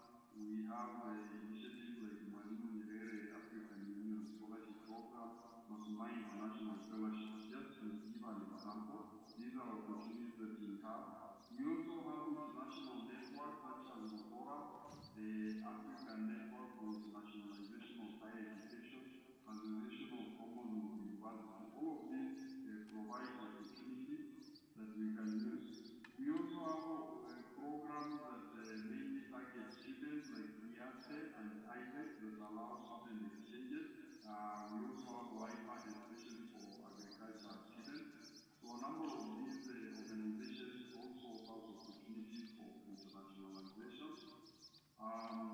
Then as a country, some of the ways in which we are positioning ourselves is through, we have our Kenya National Qualification Authority that seeks to allow for equation of qualification, standardizing qualification, so it allows free movement of students. We are also seeking to have ranking within our institutions, and many of the universities are pursuing getting ranked favorably as a way of having these good international image. Then, as a country, we have initiatives such as dropping visa fees so that you can, some of these so that the students can easily move into the country as a way of positioning our country as a destination for international students. We also have, within our own institutions, we have some mission statements that project ourselves as seeking to be of global excellence, so that these can also attract international students, scholars, and staff into our institutions.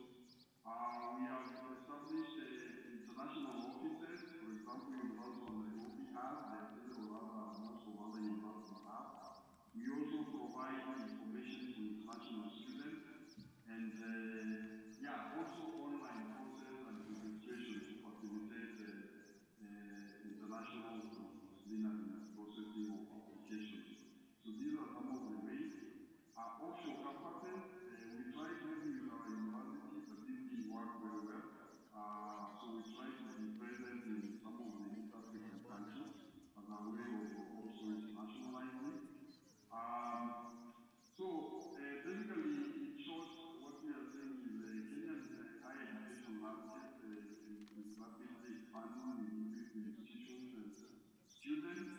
Our regulatory environment has been changing. There more supervision and control of universities through the Commission of University Education.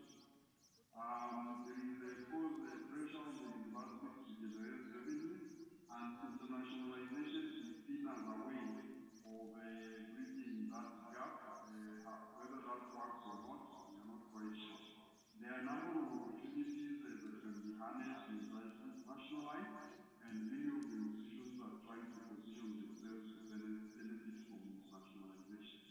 So this is what I had prepared to share with you, and I just want to thank you very much, University of Zululand, for this opportunity, in particular Professor Mashia, and the rest of the team for giving me the opportunity to share with you.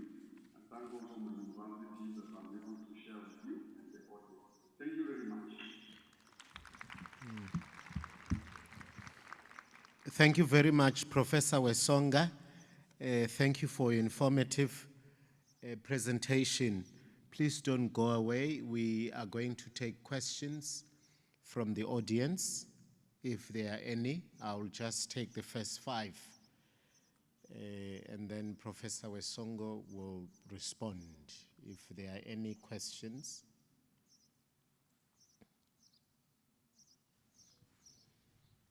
Or a comment.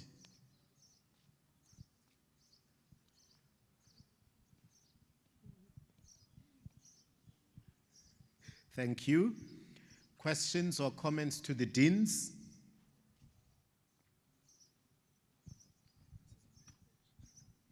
There are none. Thank you very much. Thank you very much, Professor, for your time. Ladies and gentlemen, members of staff, thank you. We are now going to break for tea. Students will be served behind the curtains. May I ask all members of staff to go to the VC's lounge? Just pick whatever you pick and come back so that we can continue with the program. Thank you very much.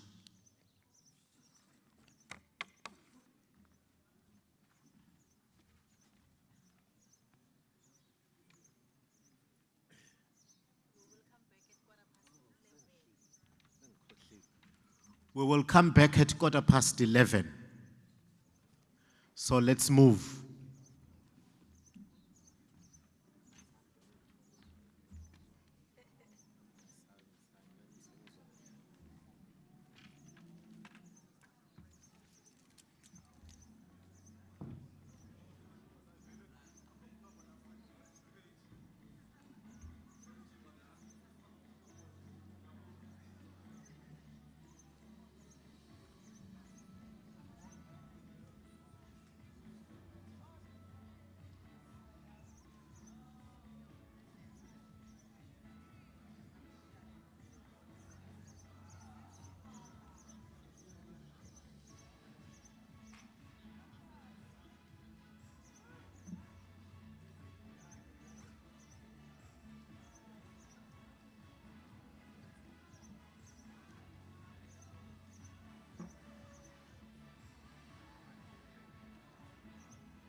Ladies and gentlemen, can we gather around so that we can continue with our program?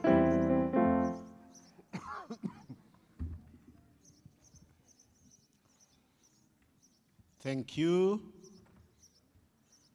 That table there, Miss Nokbong. All right. We're going to allow the choir to give us just one item, then they will disappear for their assessment. We'll see them tomorrow morning. But thank you very much, Dr. Telezi, with your choir for gracing this occasion and for the music you have rendered.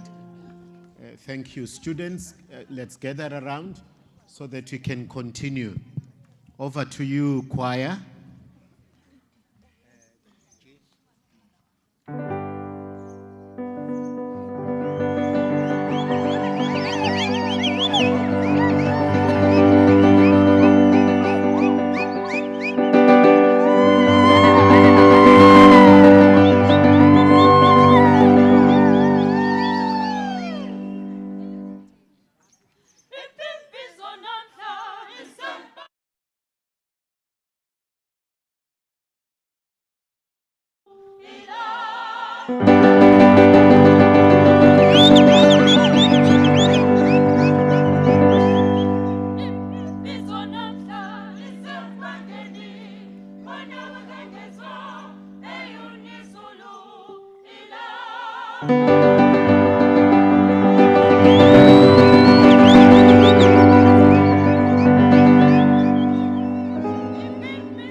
Amatukeyi, wafika mapi, nasela,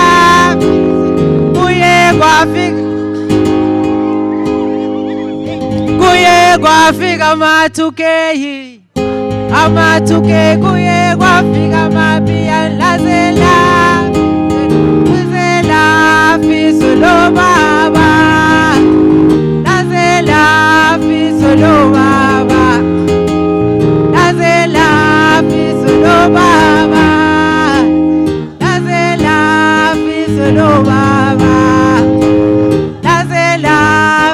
Solo baba, Nazela fi solo baba, Nazela fi solo baba, Nazela fi solo baba, Nazela fi solo baba, Nazela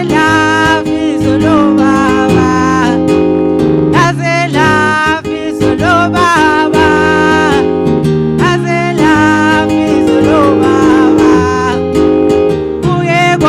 Amatukeyi, kuke kuke kwafika baba naselafise lo baba.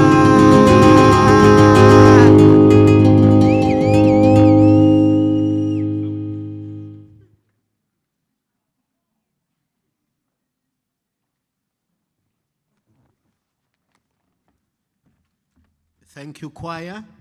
We shall now give this opportunity to Professor Mashia to give us a presentation.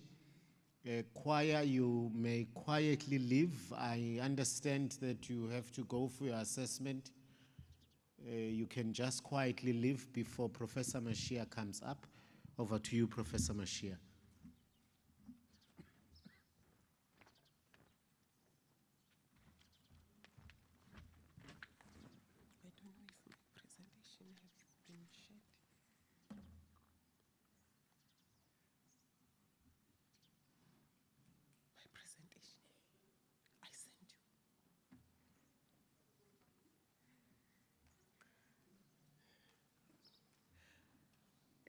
Program directors, Bishop Makanya and Professor Chili, greetings once more. The purpose of this lot is for me to talk about the conceptual framing of internationalization business at the University of Zululand. I am not going to do the greetings because you are not seeing me for the first time in the podium.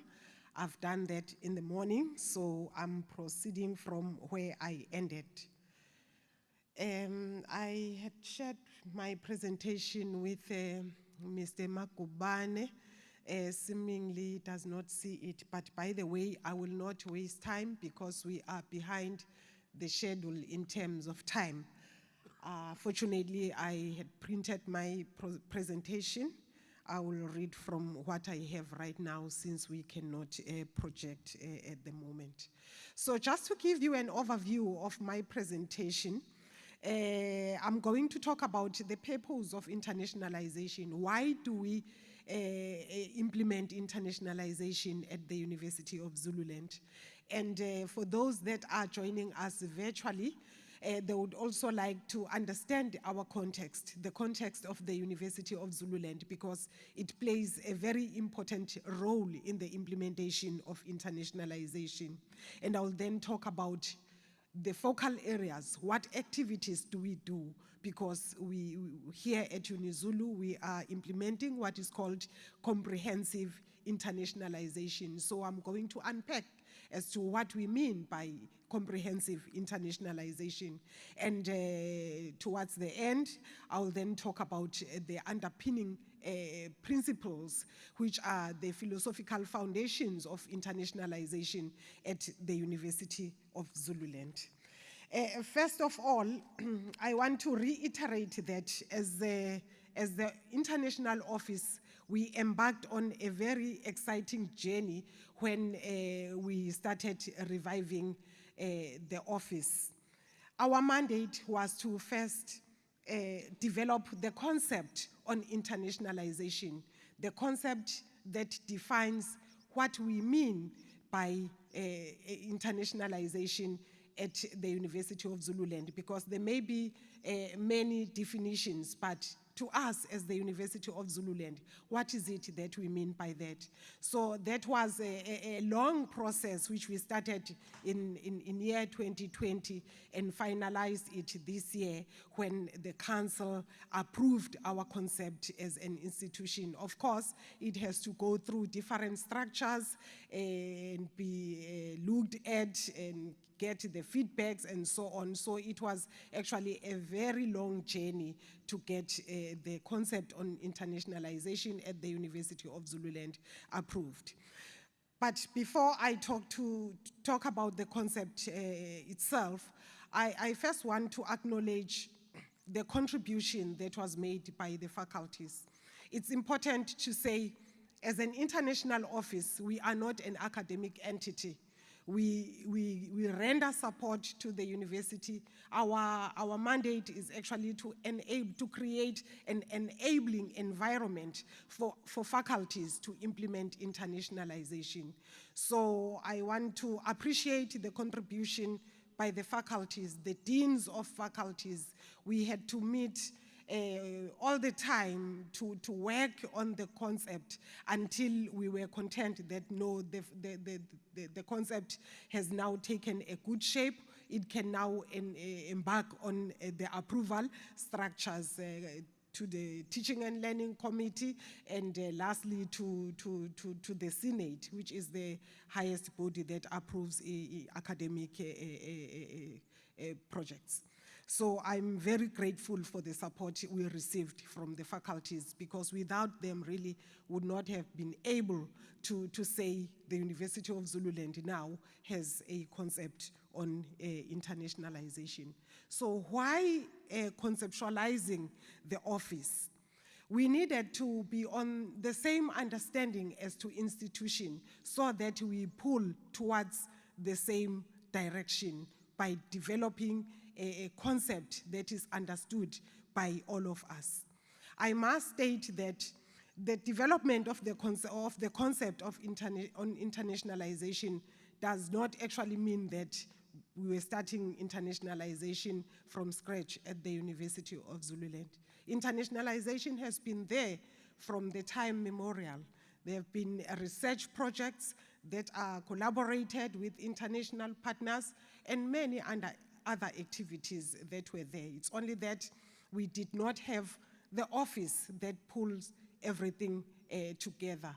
Work was decentralized, was seen by and coordinated by the faculties. So the existence of our office now is to pull the things together to make sure that it's coordinated at the institutional level. So what are the contents of this concept on internationalization? Our concept actually highlights the 4 principles that are very important, which I'll talk about towards the end of the presentation. And I must say that the development of the concept is well aligned with the new strategic plan of the University of Zululand. And we have mentioned that even in the beginning of this, that our strategic plan of the university informs all the activities that we engage on. So I'm going to talk about the 4 faculties, and also in the concept, you will see the approach. We had to explain what approach that is actually driving the internationalization mandate at the University of Zululand. And we are clarifying the focal areas, which I will just highlight in a few minutes. And also in the concept, we have the governance structure that has been approved by the Senate. For us, that is important, because when we engage with the institution internationally, there are contracts, there are documents, very important documents that are to be signed by the 2 parties, the 2 institutions. Those are the Memorandum of Understanding, Memorandum of Agreement. So those are the things, the roadmap of the approval of those are actually is actually contained in the concept on internationalization at the University of Zululand. We also highlight the risk, like any other portfolio, engaging in internationalization, being in partnership with the international partners. Also, there are some risks that are involved. So the concept also touches on the risks involved and how they can be mitigated against. And lastly, the good practice, because we want to follow the international as well as local standards in terms of implementing internationalization at the University of Zululand. So, as I've said earlier on, we are implementing a comprehensive internationalization, which focuses on the internationalization of teaching and learning, internationalization of research and innovation, internationalization of community engagement. We are involved with many partners.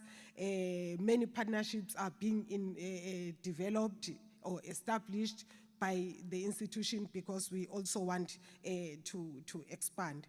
So now you can understand that the university is not limited to just one aspect.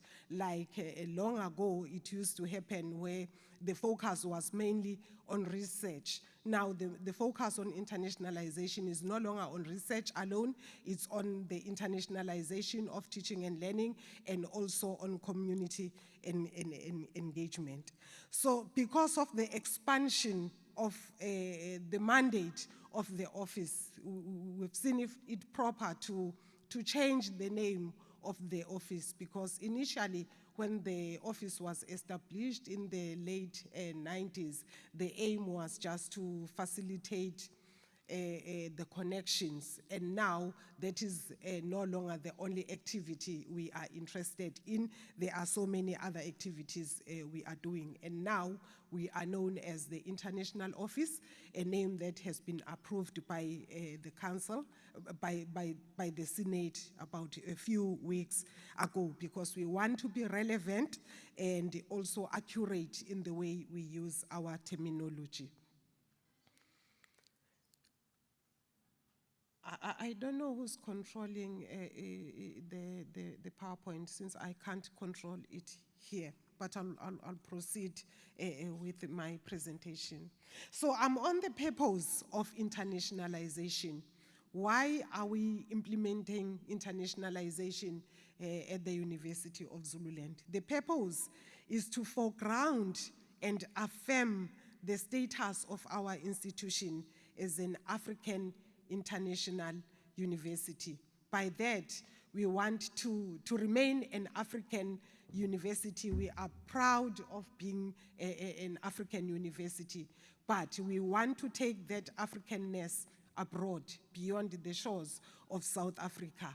So in that, we see us as being locally relevant, because we are not changing who we are, and we want to be globally competitive as well. So in terms of the context of the University of Zululand, we fall under the category of institutions that are labeled as historically disadvantaged. As you all know, we are located in the rural setting for the benefit of those who have not been to the University of Zululand physically. We are in the northern part of the KwaZulu-Natal province. What is remarkable about our university is that it's located in the area where communities are rooted in culture. So now it makes it relevant to what I've just said, that we want to remain an African yet international university, because we don't want to leave our culture. That is why when you look at us, you see the theme of Africanness. You saw our choir, they were in their traditional regalias, so that is what we want to be known for. So another thing, as I said, the community here is rooted in culture. We want to do what the communities are doing, and we want to take internationalization to the communities as well, because we want our internationalization to have societal impact.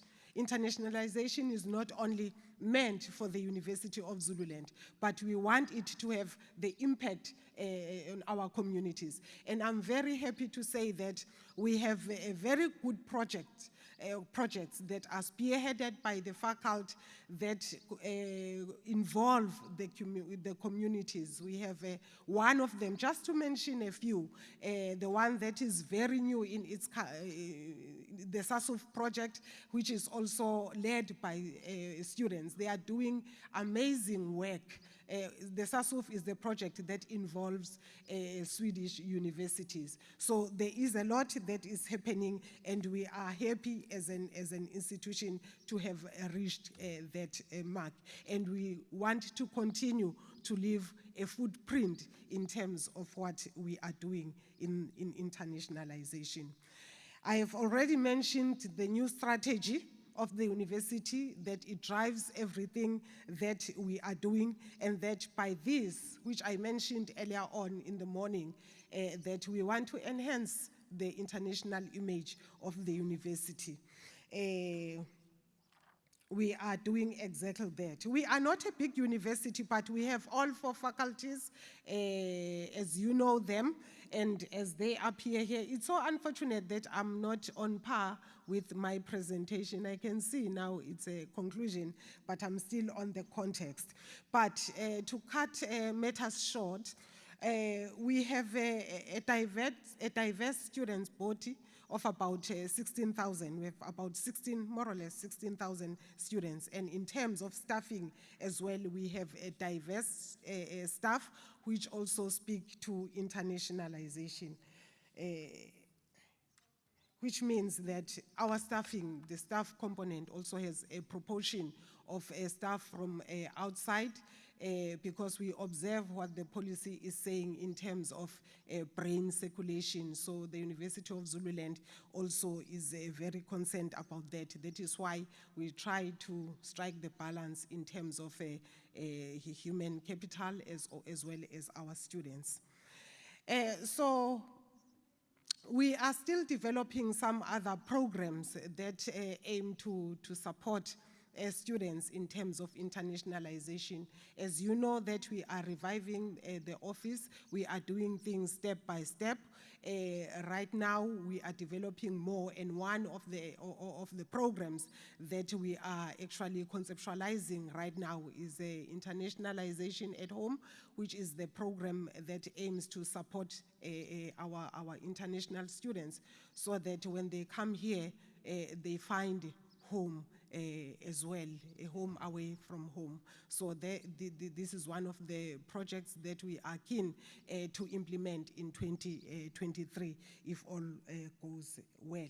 So in terms of the partnership, the university is engaged in a number of partnerships, and we are very happy to say that when we look at our database that we currently have at the moment, our partnerships have covered the entire globe, because all the regions are actually represented in what we are doing, the global south, the global north, but we also want to acknowledge the fact that we are still very, very thin in the African continent, which means we need to strengthen those partnerships and have more of such partners from the African continent. And we know that the policy puts more emphasis on the SADC region. So that is where we are thin at the moment, but we are pushing for that. But I'm happy to say that when we look at our student profile, we see that most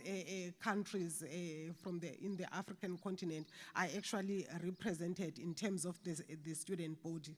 We have Uganda, students from Uganda, students from Zimbabwe, Tanzania, a large number of students from Swaziland, Nigeria, Malawi, Lesotho, Kenya, Ghana, Congo. So those are the countries we have right now, according to the analytics. That is the information we are having.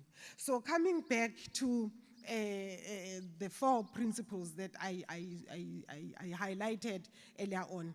The overarching principle is transformation, because we want to use internationalization as a tool to transform the institution. We want to see inclusion in internationalization, where people are given equal opportunities. But we also acknowledge the fact that we still need to develop women also, because we have seen in our database that most projects, international collaborative projects that we have, are actually coordinated or spearheaded by male academics. So we want to develop that aspects. So in the projects the proposals that we are developing, we are actually prioritizing gender equity because it's one of the main things we need to focus on as the institution.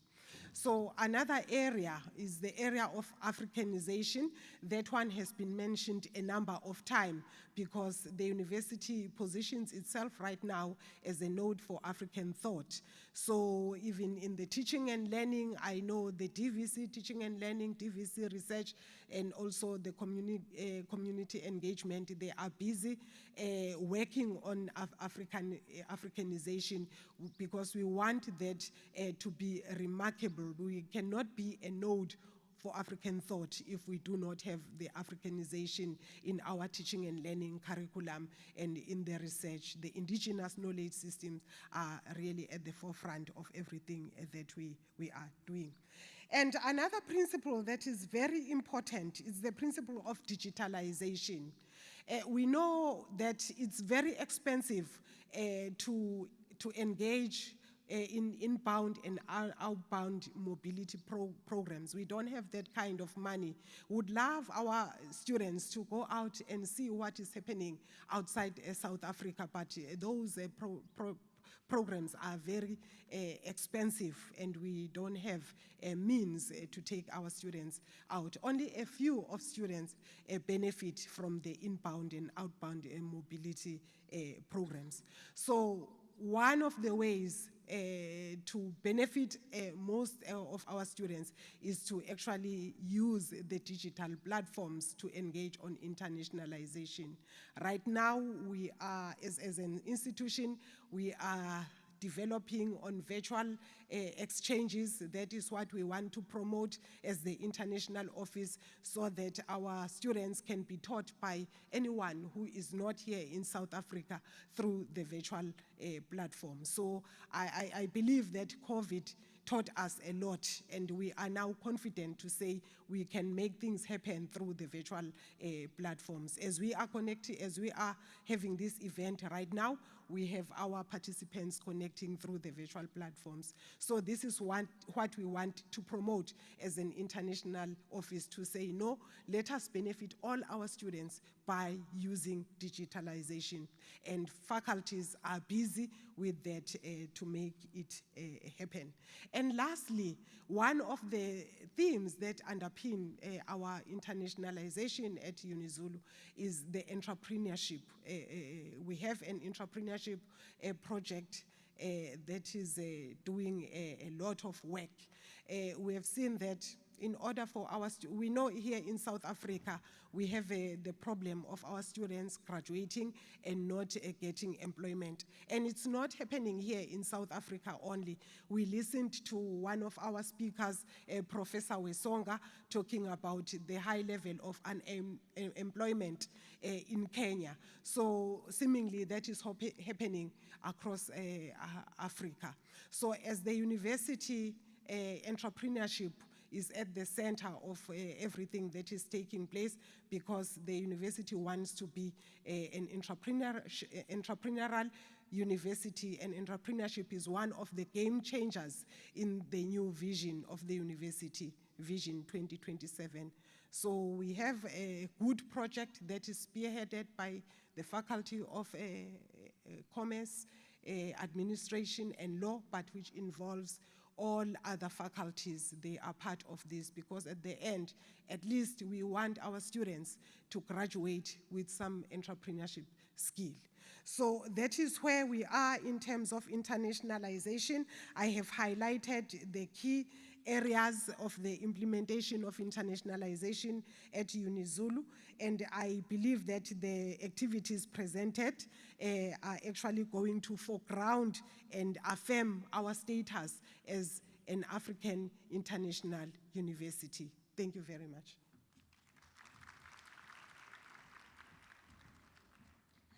Okay, thank you very much, Prof. Mashia. Can we give a round of applause again, colleagues? I think her office has done a lot, taking into consideration that it is a new office but you can see that it has established itself under her leadership, and they were able to implement so many programs. I will allow the questions and some comments from the audience here. If you guys have any questions for Professor Mashia, please raise your hand and ask a question, especially from our students this side as well as from our colleagues this side. You can engage Professor Mashia if you have any questions or comments. Okay, I see there is a hand here from my colleague Zama from MUT. If you can have a mic. Thank you. Thank you, colleagues. We appreciate the invitation to be here as part of your I-Week. I'd just like to appreciate Prof. Mashia's presentation. I noted your international student footprint, and it's very exciting. And I congratulate the university for the work in attracting international students. I just want to find out, in your internationalization plan, what is your plan in terms of attracting further students from outside South Africa? Thank you. Thank you very much, Ms. Zama. Is there any other hand before I allow Prof. Mashia to respond? The question is about attracting more international students. Professor Mashia, if you can jot that down. Is there any other hand, colleagues, students? Okay, let me allow Prof. Mashia then to respond if there are no other hands. But I will come back with a question that I will ask my students that are in front of me here, since you do not have any question. Oh, I see there is a hand there. Where is the microphone? Can you please move to that lady, a beautiful lady with an orange t-shirt? Thank you very much. Over to you, ma'am. Thank you very much for allowing me this opportunity. I would like to find out about the innovation on entrepreneurial skills. What is to be done?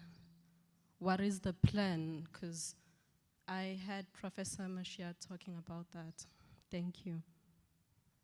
The innovation on entrepreneurship. What needs to be done? That is your question. Okay, thank you very much. Professor Mashia, over to you. Those two questions. Okay. Thank you very much. I have noted two questions. The first question is on attraction of international students. Like I said earlier on, that we are affected by COVID. It's not just the University of Zululand only, but all other universities in South Africa have the same cry. We have seen a sharp decline in the enrollment of international students, but we understand why. But with the relax of the COVID-19, we hope the numbers will go up again.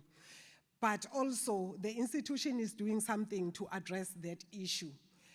Just to share with you, our office focuses on the academic mandate. We are working closely with the Office of the Registrar.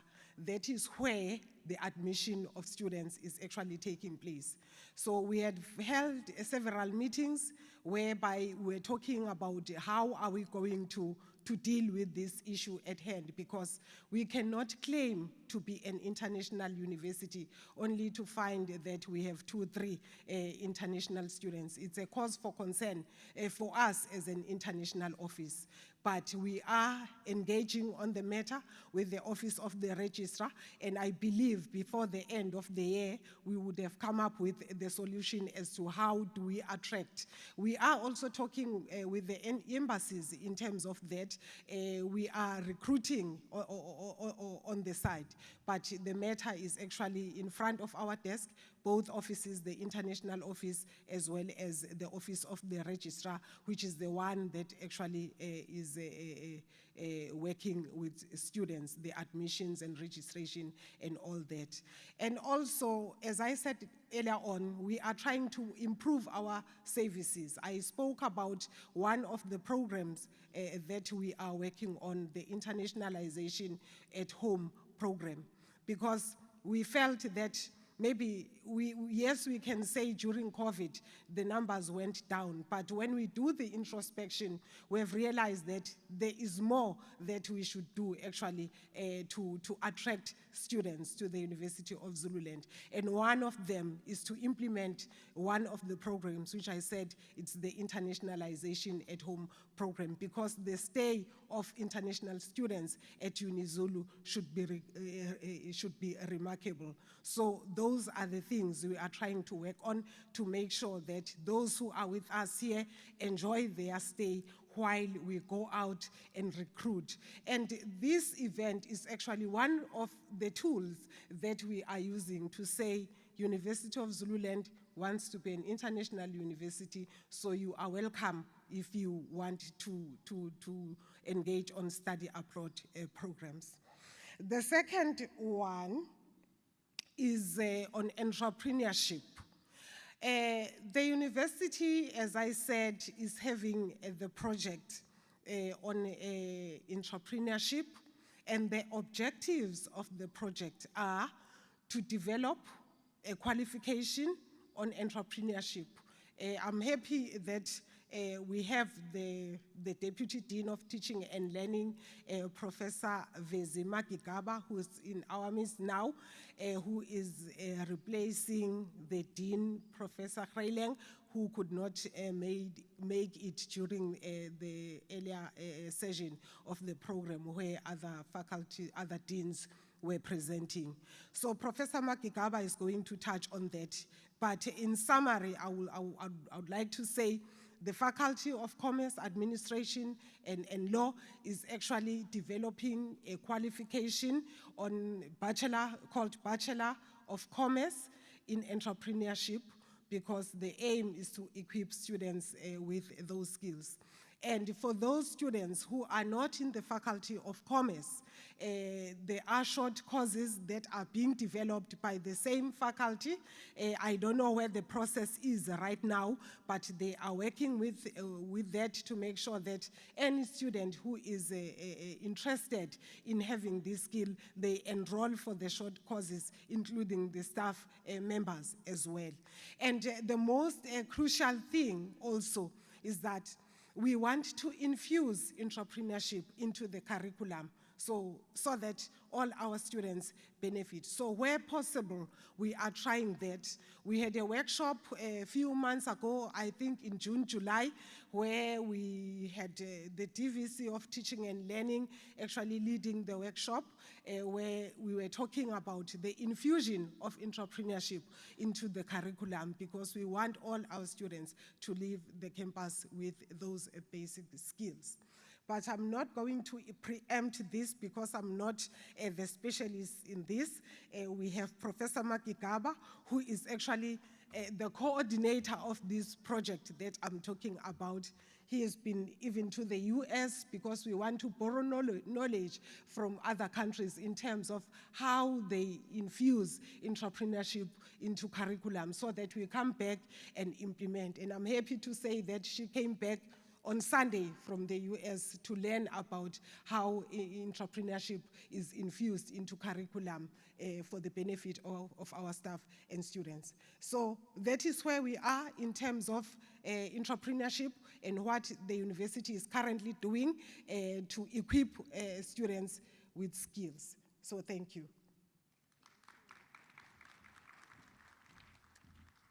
Okay, thank you very much, Professor Mashia, for that informative response with regard to those two questions.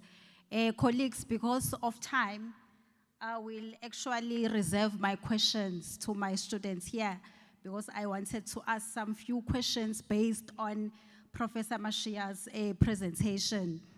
So maybe I will come back later if the time allows me. Before I move to the next presenter, he is already online. I would like to recognize and acknowledge the presence of our colleagues from our sister university, which is Mangosuthu University of Technology. So with us here, we have Mrs. Zamasishi. Mrs. Zamasishi is a director and stakeholder relations management within the marketing and communication department. Can you please wave Mrs. Zama so that we can clap for you? Thank you very much. Then we also have Mr. Begi Hlope. He is also from MUT. He is a publications and media relations officer. Mr. Hlope, can we see you, please? Thank you very much.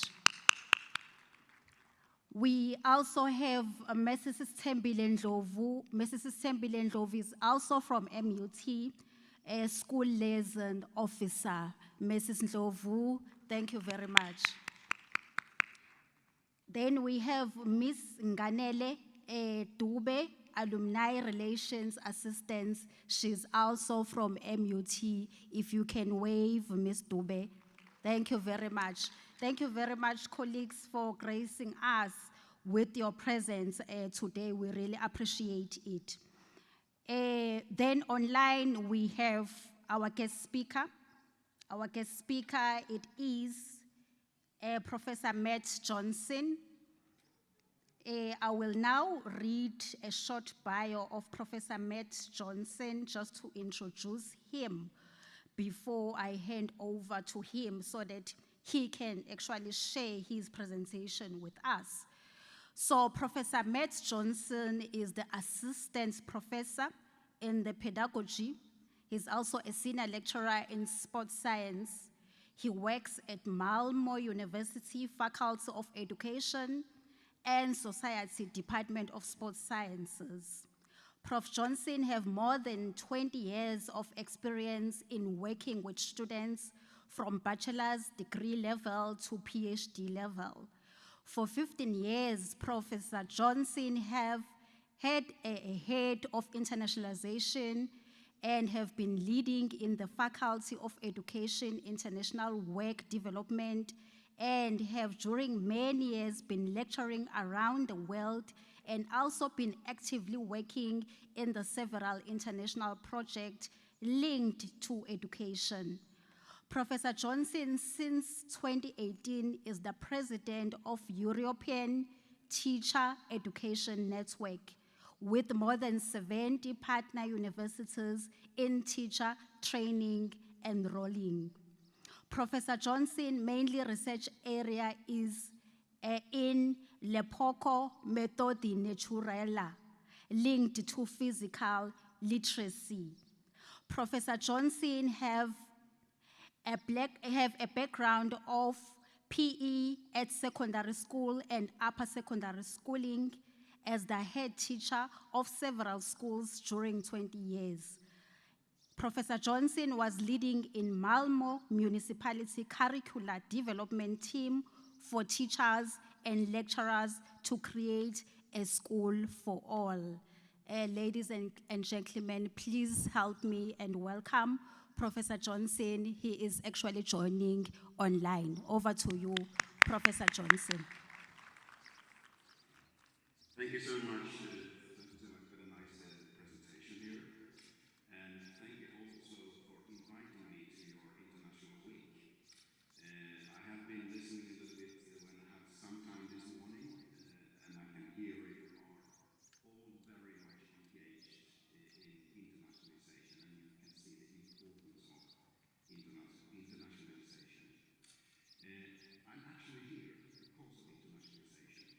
Not only that I will speak about it, because I invited one of your colleagues at the University of Zululand. She was working then at the University of Western Cape, and that was in 2018. I was running and head of an international week here at Malmö University, and I was pleased to invite Mujikatsi Monolo, which is one of your colleagues now. She's under the name of Mujo as well, and she did a keynote speaker at my place.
years in the school system and about a little bit more than 20 years now at university level.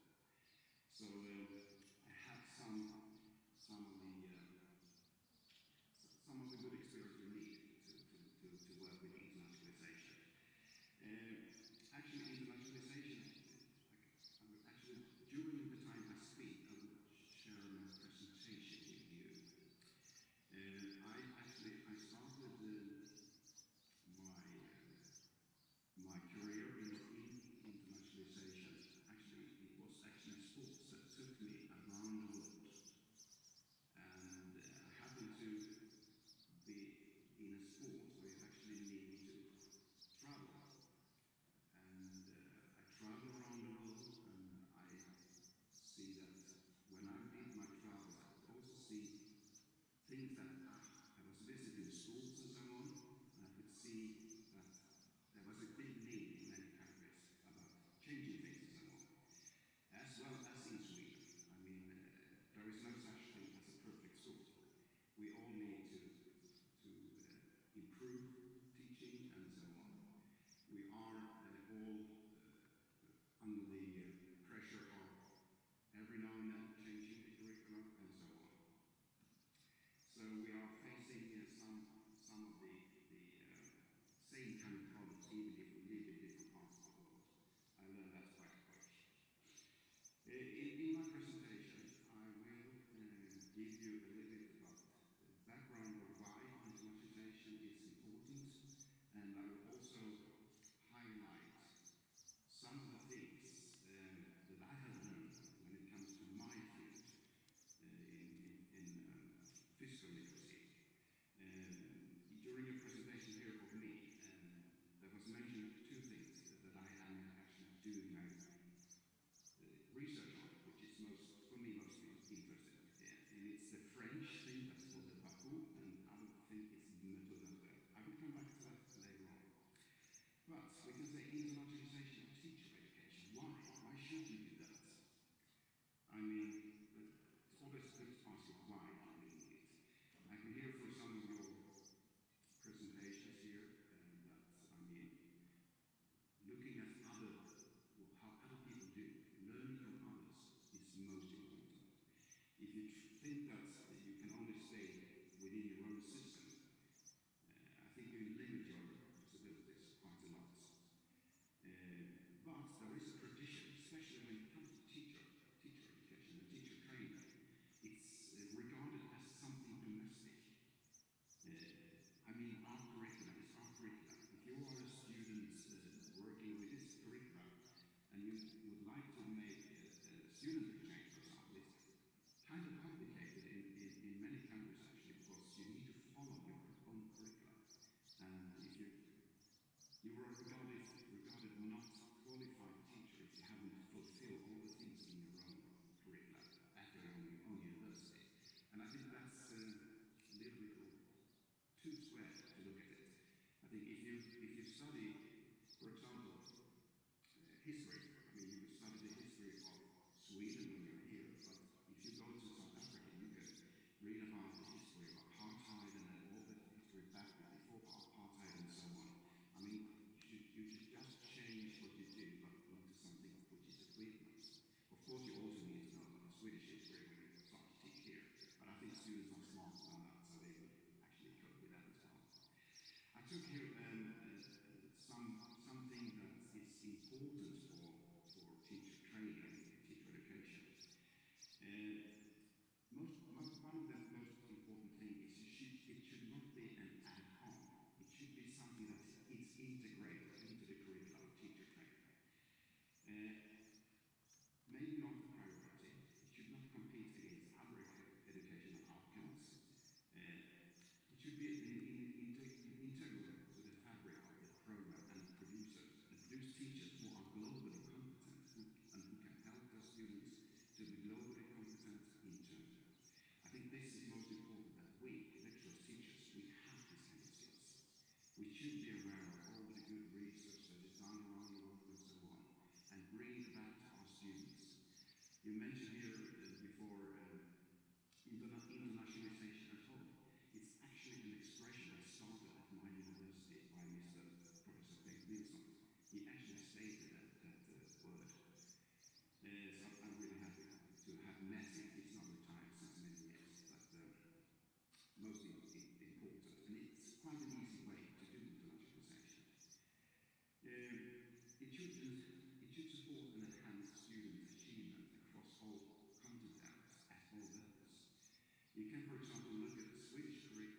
school system, it actually states that every internationalization should be part of every subject taught in school. So it should be in the fabric, so to speak. We are facing, like I say, we are facing curricula around, and we are facing changes in curricula, and so on. We need to have all this done. I mean, changing curricula happens every now and then, and sometimes it's based by politicians, which is most of the time. And we need to listen. It's important to listen what's out there and learn. And like I said, you have a colleague now coming back from the US, and I mean, listen to your colleague who have gained some experience. It's so important. It's not that we should copy and paste what others do, but we can look at it and we have to reflect on it, and then maybe see how it can fit into our own system. Because I think when you do that, you act as a change maker. But also your students that will later on go out and work in the school system, they will also be the change makers. So if you can transfer and share your knowledge, and so that also your students at university can realize that there is such good information and good knowledge out there you can actually gain, and take back and try to adapt to your own system. I mean, you can't just take the Swedish curriculum and try to implement it to South Africa, because you have a different culture, people are different, we act different, we see differently on things, and so on. So, I mean, you have to look at it and also to be critical to it. Sometimes, as I said, politicians, political ambitions, most of the time, I would say, I can look into my own country, Sweden. Most of the time, when we do change in curriculum, it happens every 4th year, because that's when we have our elections. And the politicians stand there and say, yes, we want to have a better school, we should have more order in school, children should sit more still, we should do this and that, this and that. Most of the time, this is not making the curriculum better. Sometimes it does, but most of the time when it's not based on good research, then it could sometimes really fail. I will come back to some of the failures which we have here in Sweden, and I've also seen some of the problems that we face in South Africa. So, I also work, as I said in the presentation, I'm the president of the European Teacher Education Network. And you see here on the logo, you see it's actually an I and it's not. It means International European Teacher Education Network. It's a network that started already in 1988, so it's a rather old network, but it's only for teacher educators. So university colleges, universities, and so on, and other schools that do teacher training. The good thing by networking is that you learn from others. Here we have, I think we are 24, right now 24 or 25 countries enrolled to this network. When we meet every year in the spring, we have a conference, and it's a wonderful thing. We meet and we gather in these, what's called TICs, thematic interest groups, is the abbreviation. When we meet in these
small and in physical location. So networking and really, I can't emphasize this too much actually. Okay, now I will try to put it into some of the reasons for me looking into internationalization, and I hope this will also engage you. And I'm sure you all do it already. I mean, you're looking into international literature, you're looking into international research, and so on. But I would like to share some of these kind of things with you. If we look at literacy, for example, I mean, you can always discuss how do we actually know. There is a lot of different views and also I know possibilities around the world. I mean, we're still facing the problem that more than 100 million kids around the world never get educated in reading or writing every year. We can see these kind of figures. They are too big. It should be different now in the century we are, where we are. We have another thing in common. When it comes to education, we have quality in education, which is one of the UN's global sustainable goals. I mean, we should actually give good education to everybody and with quality. This is not always the case because in most countries we can see that we are lacking teachers. In Sweden, in South Africa, in most European countries. So we try very hard to educate more teachers, but we are still lacking teachers in all areas. For example, here, if we look at some of the tools that a student should rely from a teacher training, for example, I mean, it's things like, in my field, it's kinesiology, for example, and we have to be able to use your senses and movements and so on. Another thing is classical learning. I mean, how do you actually create the kind of environment which creates classical learning? And I will come back to some of these tools, which is part of the toolbox, which are more important than others, and I will highlight some of the researchers in that. We need to learn about feedback and coaching. How do you actually coach your students? Or do you just lecture? So we have to think of and reflect about these kind of things. And of course, as I said and mentioned before, international research influences pedagogy. How does pedagogy look upon English? And what's the history of pedagogy? Who are the forefront runners when it comes to pedagogy in the world? And so on. So you need to look into these kind of things. Media and technology sometimes are told as the solution of problems, but I would say it's not. I'll come back to that as well. I mean, in Sweden we have, some years ago, we had this assumption that, okay, let's give the children an iPad in school, that would solve a lot of the problems. No, not at all. They learn to play games and have some fun with it, but the learning, not so much better. But when you try to develop and try to create a curriculum, I mean, it needs to be understandable for students and also for us that are going to conduct what's in the curriculum. There should always be, for research, you can always see that it should be a mixture of both theory and practice. If you only try to teach theory without any kind of practice, practical things, we can see from research in those countries they have failed when it comes to this. You have seen it in South Africa, and we see it also in Sweden. I will look into that again further on here. But most important, what we do should be based on research. And we can see now in this 27th century that we actually are more and more into research when it comes to creating curriculum. So it's changing slowly. So not only the politicians are in charge here. We need to be open and think in new ways. I mean, to be creative. I mean, sometimes teaching and teachers are supposed to think in a certain way. And you know, all the time they know teaching is life. They have been there very much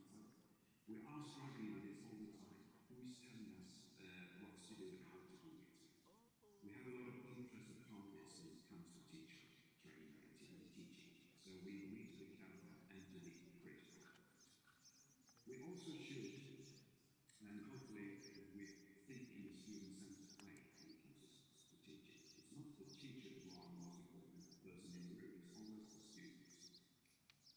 If we look into other countries, we look out in the world a little bit, we have some really, I would say, role models. Finland and Scotland. And Finland, for example, they always do very well on different kinds of tests that we conduct. Global tests like PISA tests and so on. It's not because the Finnish people are smarter, but I think they do something very good when it comes to education. For example, one of the things that is very interesting in both Finland and Scotland is that they have an independent school commission. So that school commission is the one who actually look at the curriculum for the school and also for universities, and they actually here there are in these school federations they have experts, they have researchers, they have also students, they have parents, but not politicians, which I think is the most interesting thing here. So every time when they do a change, which they don't do so often, then it's based on good research and they try out things before we do any changes in the curriculum. I can see for myself, when I started my teaching career as a teacher, as a young teacher in 1981, I did my graduation in teacher training. I have been through a couple of curricula since then, and we have changed a lot. And I would say we have better curricula nowadays than we have in the past, but not so good as Finland and Scotland, because still our politicians are in there and put their fingers into things they should not interfere in. So if we look at some of the research, this is just a couple of some what I find very good and well-known researchers. We can look at people like John Hattie, for example, and Gregory Yates. They are researchers from Australia, and they are, especially John Hattie, John Hattie and Gregory Yates, they look into all the different research on teacher education and schooling.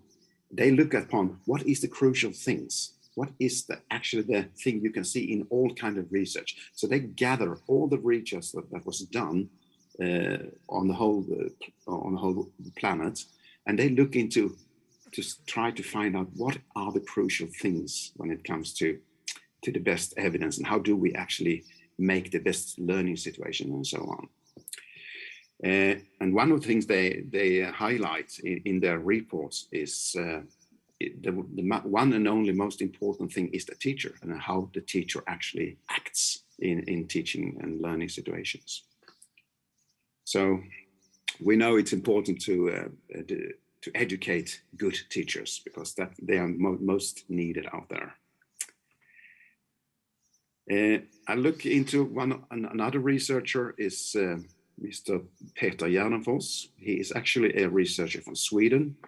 He's not at Malmö University, but very close to Malmö is University of Lund, which is a very old red brick university, founded in the 16th century. He wrote a book, and he's doing his research in pedagogy. But he wrote a very interesting book on the lust for learning, and how we actually can make young people and learners having the lust for learning. I mean, if you look at a small child, we can see that they are very enthusiastic in learning, but the longer the time goes, the older the child gets. And when they are about teenagers, they are kind of feeling that school is not so good anymore, and sometimes even a little bit fed up with school, actually. You can see, for example, in the US, there is more than 100,000 students dropping out from high school, which is an enormous amount of people. And we also see it in Sweden. We see it in all countries, that a lot of students are dropping out. That's me on the picture. I'm sitting outside my little tent. I like to do friluftsliv, for example, which is one of the expressions you can see up here. These are my main topics, actually. Parkour, that brought me to France, because parkour is a French way of using movements, using the city as your training ground. So I learned about le parcours, so that took me to France. I learned from the French people there. And also méthode naturelle. It's also a French pedagogy when it comes to movement. That started already in the early 1900s by Monsieur Georges Hébert. So I learned a lot from France. If we look at friluftsliv, friluftsliv is a very Scandinavian and Swedish expression. Friluftsliv, it means free air education, about learning when you are in nature, about nature, how to preserve nature and take care of nature and so on, but also to how to survive and how to enjoy nature. When I look into friluftsliv from a Scandinavian perspective, we do it mainly for health reasons and for the joy and so on, for recreation. But also that also brings me to research in, for example, Korea. In South Korea, they have big research on the impact of people going into nature and what happens actually. They have this expression going into the woods for a swim. Wood swim, it's called, but they actually act in nature. And we can see that different things actually changes and with a human person. When I look into parkour, I wrote a couple of articles and books on this, looking into the lifestyle of these people, because this is mainly young people and they are learners. The big thing for me when I look at this kind of learning when the kids are actually acting by themselves, without any teachers, without any lecturers or trainers, they still learn a lot. And actually, I could see that they gain an enormous level after a couple of years without having anyone teaching them except from themselves. So that's also interesting. I will come back to later on to that as well. Mr. Ken Robinson, Sir Ken Robinson, actually, he is one of my gurus when it comes to pedagogical research. He's from the United Kingdom. He unfortunately passed away almost 2 years ago, much too early. But he has been kind of a game changer when it comes to looking into what we do in schools. He's very critical on how we do it and how we conduct teaching. He had his presentation on TED Talks, Changing Paradigms, which is a fantastic presentation. The latest book he released is called Creative Schools, which is, I can really strongly recommend it. He's been looking into schools around the world to see how we actually do teaching in different schools and why we do it in the way we do. And he also comes up with some ideas on how to change things, which is most interesting. I will give you 1 minute of a film clip on this. And this presentation, I have it here, and I have shared it, so you can share it with all your students afterwards. But I give you 1 minute just to listen to me if you haven't listened to it. So 1 minute, it's a 15-minute presentation, but let's listen to him for 1 minute.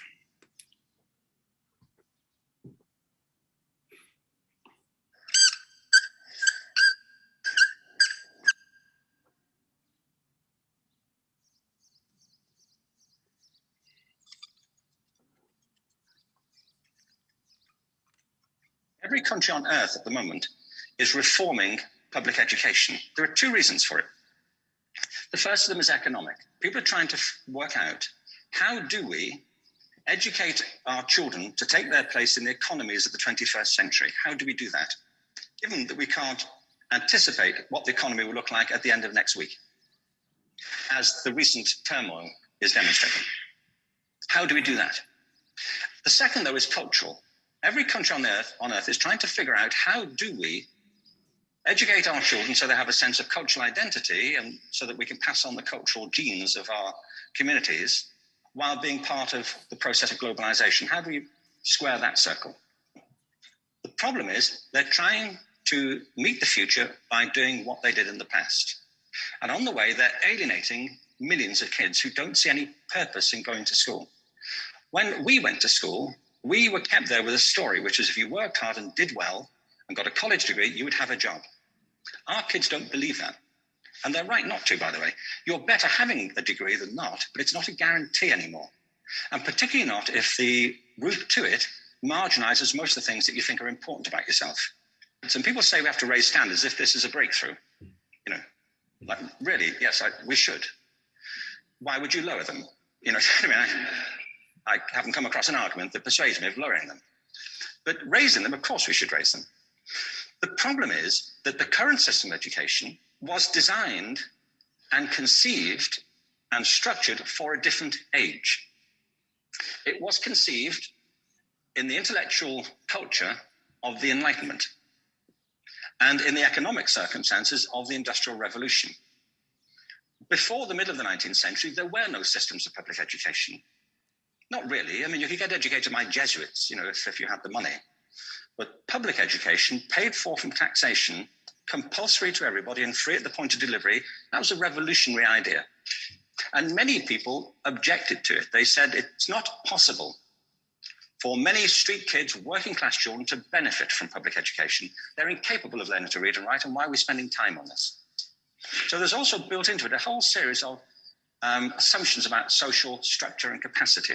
It was driven by an economic imperative of the time, but running right through it was an intellectual model of the mind, which was essentially the Enlightenment view of intelligence. That real intelligence consists in the capacity for a certain type of deductive reasoning and a knowledge of the classics originally, what we come to think of as academic ability. And this is deep in the gene pool of public education, that there are really two types of people, academic and non-academic, smart people and non-smart people. Yes. He is, as you can hear, quite critical to what we are doing. And there is one thing that I've learned through my more than 40 years in education, is that it's so hard to change. We still believe in what we did for many, many years ago, and we don't look that much into research when it comes to education, to reform education. I can tell you one thing that is actually going on right now in Finland, as I mentioned Finland before, is that in Finland they are actually changing the curricula in a very interesting way. In the school, the pupils will study and having kind of a research project that goes on. They have a focus on something, and which actually should blend into all of the subjects that the students are studying during that semester. So that is to make for the students to see all the links, how things are connected and so on. So I would say they try to really find the core skills and the profound learning in things. I think that's super interesting, but that's a little bit sidetracked what I'm going to say. Anyway, Mr. Adu Ott, who is a researcher from Estonia, which is one of the Baltic states here, not so far away from Sweden, and Mr. Karl-Erik Olivestam, who is a Swedish researcher. They actually work together. The interesting thing with these two researchers is that they are researching pedagogy, but they are also brain researchers. So they are educated in medicine. They actually wrote a book which is called When the Brain is in Charge. Sometimes when you learn things, we don't really know how it goes and where it takes place. I mean, for example, we have always, when we look into physical learning, I mean, when you start to learn to ride a bike, or when you learn to swim or something like that, you said it's in the muscles or it's in your spine, but it's not. It actually changes things in your brain, and part of your cells in the brain actually change and it stays there. So, I mean, you know, if you haven't been swimming for maybe in many years, if you go into water, you can still do it. I mean, you know how to float and you know how to move forward in the water. Or the same thing if you go on a bike. And the most interesting thing is that when you start to learn these kind of very hard to learn and maybe difficult things to learn, you actually use the same center of your brain as when you do problem solving in mathematics or physics or anything like that. So you actually use the same part of the brain. And that leads to that we, in some countries now, have brain breaks where we actually start to move and use our body again. Before we go into a class where to study things and so on. Sometimes you do a brain break in the classroom with your students and so on. So things we learn and look into this kind of research and do small things, but it's really interesting to have this in mind. Mr. Paul Waderlind, he is a German researcher. He is also a very famous researcher in pedagogy. He's a mathematician, and he is also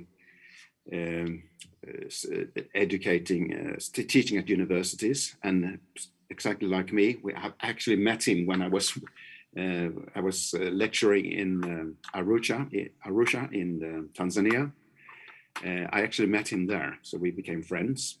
And he's like me, trying to travel around and share knowledge and try to help people to develop and so on. I have a very short clip of a presentation that he did on TED Talks when I invited him to Stockholm to come for TED Talks in Stockholm. So I give you 1 minute also with Paul Waderlind.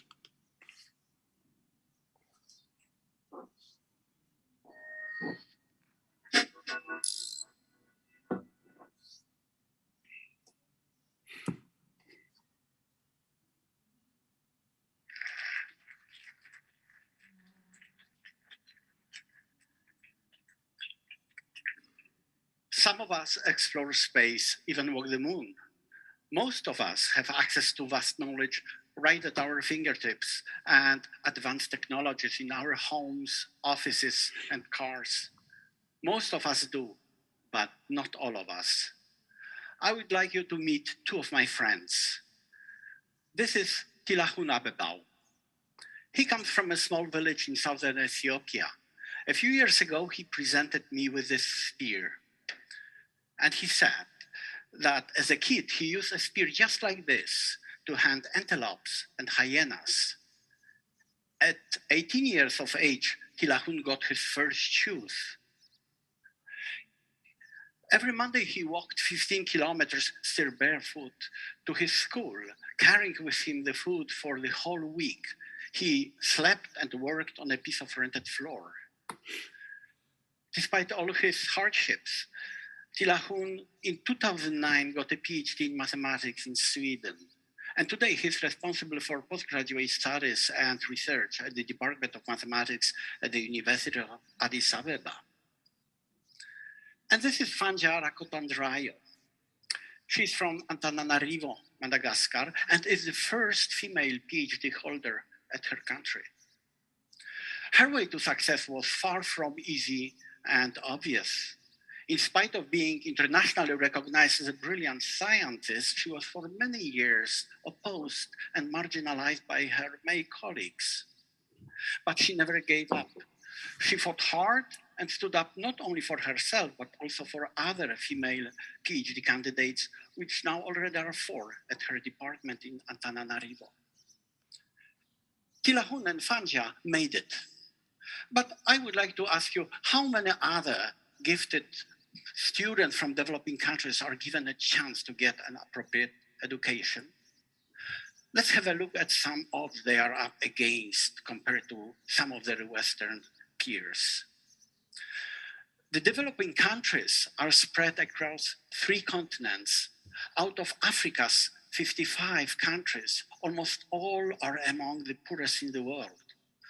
For many people, it is hard to imagine how huge this continent really is. So let's compare it with some other countries. Here is a map of Africa covered by Japan, China, India, United States, Western and Central Europe. A little bigger than some of you perhaps thought. There are 22,000 officially recognized universities in the world. Out of the top 10,000 universities, 27% are in United States and 20% in the European Union. Compare this to the whole of Africa, where there is only less than 2% of top universities. And if you only look at the sub-Saharan Africa, the number drops to 0.8%. Given that the population of Africa is about 1.2 billion, it basically means that in the average, Africa has 50 times larger population per university than United States. And so we can see that there is an enormous inequality in the world when it's come to education.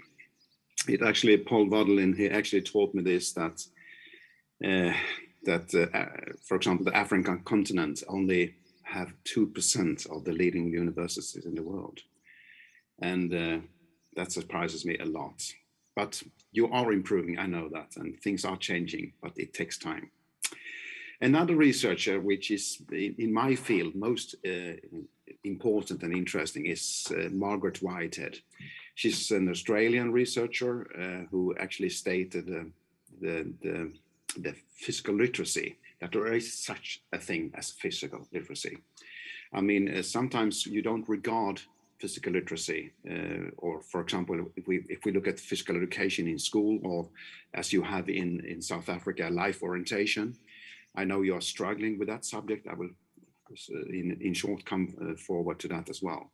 But she actually stated also that, I mean, there is this learning, because we can also see nowadays that actually when you look at the brain, you can see the changes actually in the brain by the new research methods that we have. Most interesting is also that we actually never stop learn things, not only through theory and intellectually, but also with our body. You can always learn new things, even when you are very old, actually. Like me, for example. My task this winter is actually to learn a new dance. So I will hopefully in the spring be able to teach in Lindy Hop. That's my goal. Some overall perspectives here. 1994 is a crucial year. I mean, South Africa became a democracy, and Nelson Mandela came in power. And one of the things that was really, when I hear from Nelson Mandela, was we need to reform education. We all know how it was before, when you were having the apartheid. You were very much, most African people, black people, were excluded from proper education. And there was a purpose for it as well, which is even more sad. In Sweden, we were facing in 1994 a huge change when it comes to curricula. We changed the curricula very, very much. And I can say some of the things that we did was not so good, and we still are suffering a bit from it. I will say something more about that later on. We also were discussing about education around the world. Should we formalize it, or should it be more free? How can you actually make education more free and open? And as I said before, we have new curricula and we have a lot of changes. In Sweden, we have been a lot of teachers out in Sweden. They are actually thinking that we change the curricula too often. Because, and I can also agree, I remember when I was working, when we changed the curricula quite a lot every fourth year, suddenly you didn't know which year curricula you were in, because there's so many changes taking place. So there is this expression that when changing a curricula, it takes about 10 to 15 years before it's fully implemented. And about that time, the curricula had changed maybe 4 or 5 times. So it's problematic. If we look a little bit into Swedish curricula, we can see that, like I said in the beginning, it's clearly advocate internationalization in all subjects. Now we can see from some small reforms that took place from the 1st of July this year. We need to look in new ways at outcomes, learning outcomes, for example. the curricula that was stated in 1994, for example, there was actually too high demands on the students. Some of these tasks that the student have to fulfill in the curricula to be graded, they were so complicated, so not even university students could actually achieve them. So there has been a reform in this.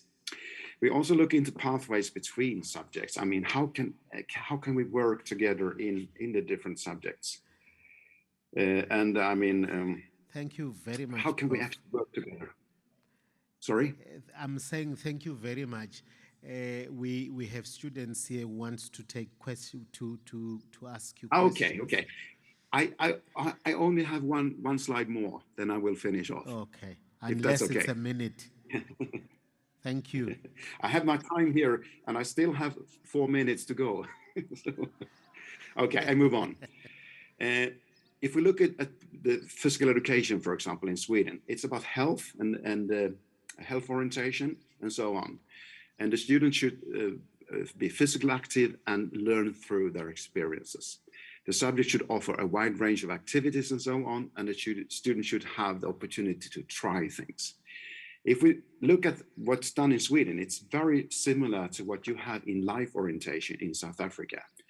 I know this subject in school is criticized, and it's not maybe so well performed. You lack teachers of teaching the life orientation in schools. And I also know university lack teachers that can actually teach life orientation too, becoming teachers. We have one example which I will end with. It's actually from my own hometown. It's called the Bunker Flow Project. And it's a project where the kids had physical education, qualified physical education every day. But they didn't want to extend the day for the students. Instead, they was trying to put in PE, and they have to decrease a little bit about the other subjects in the school. After a couple of years, you can see that these students were much healthier. You could see that they also have stronger muscles. They have a bigger bone mass. They also were doing better in all the other subjects if you compare to another class. So movement and these kind of things are most important. And I know in life orientation, some of the things is actually not so good anymore in South Africa. I mean, the government really tried to make the best school, and they put in a lot of effort into this to study the subjects, and took away some of the arts and so on, and physical education. And that's, I would say, is one of the problematic things. I've been looking into some of these literature that you see down here. This is, when I'm looking to South Africa, this is part of the things that I have learned from, and so on. But one of the things that I will work with in the future is how can life orientation be improved?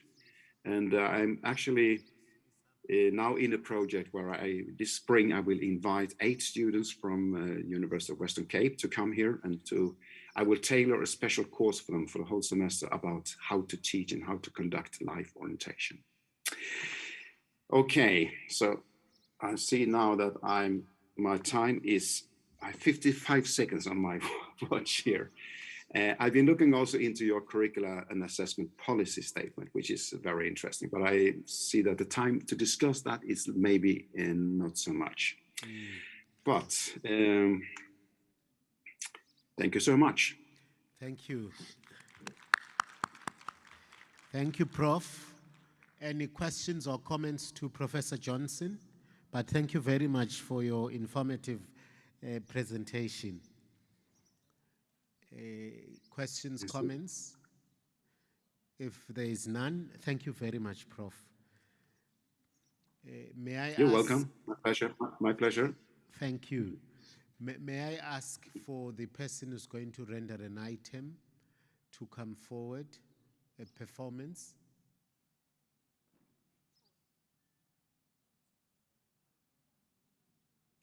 Uwe.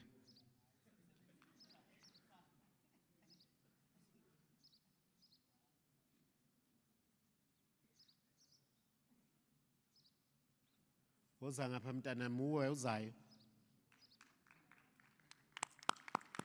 Thank you.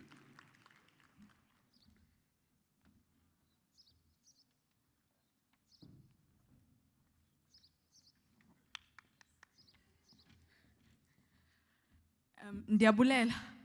Igama lam ndinguZandisi Wateti. I will be reciting a poem written by Umama Jessica Mbangeni about celebrating women's. I felt the need to do it because I felt like abafazi should be celebrated yonke iminyaka. Ndiabulela. Phambili bafazi, phambili mazezi mabeleyo, mazezi mabela bhonxileyo, kuncancisa indwadu ungene ekedama zelilizwe. Mind holders of our generations, redeemers and releasers of humankind from stumbling blocks and obstacles of our daily living.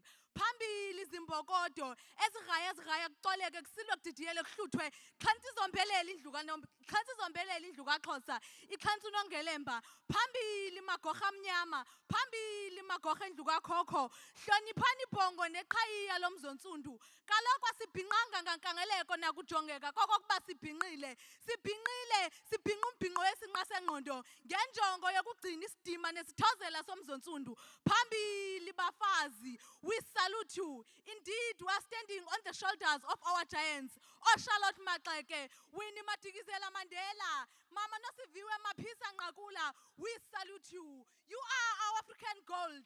We salute you. Kade nigqushalaza, nisiqingqela ikamva eliqaqambileyo, amanqanaba niwagqithile iminqantsa nigqithile ningaxeleshe ngasemva kwaphela. We salute you. Ndiabulela.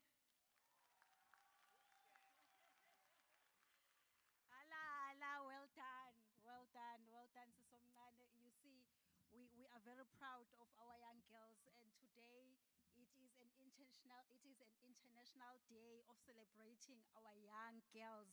So we are really proud if we see such performance. Well done.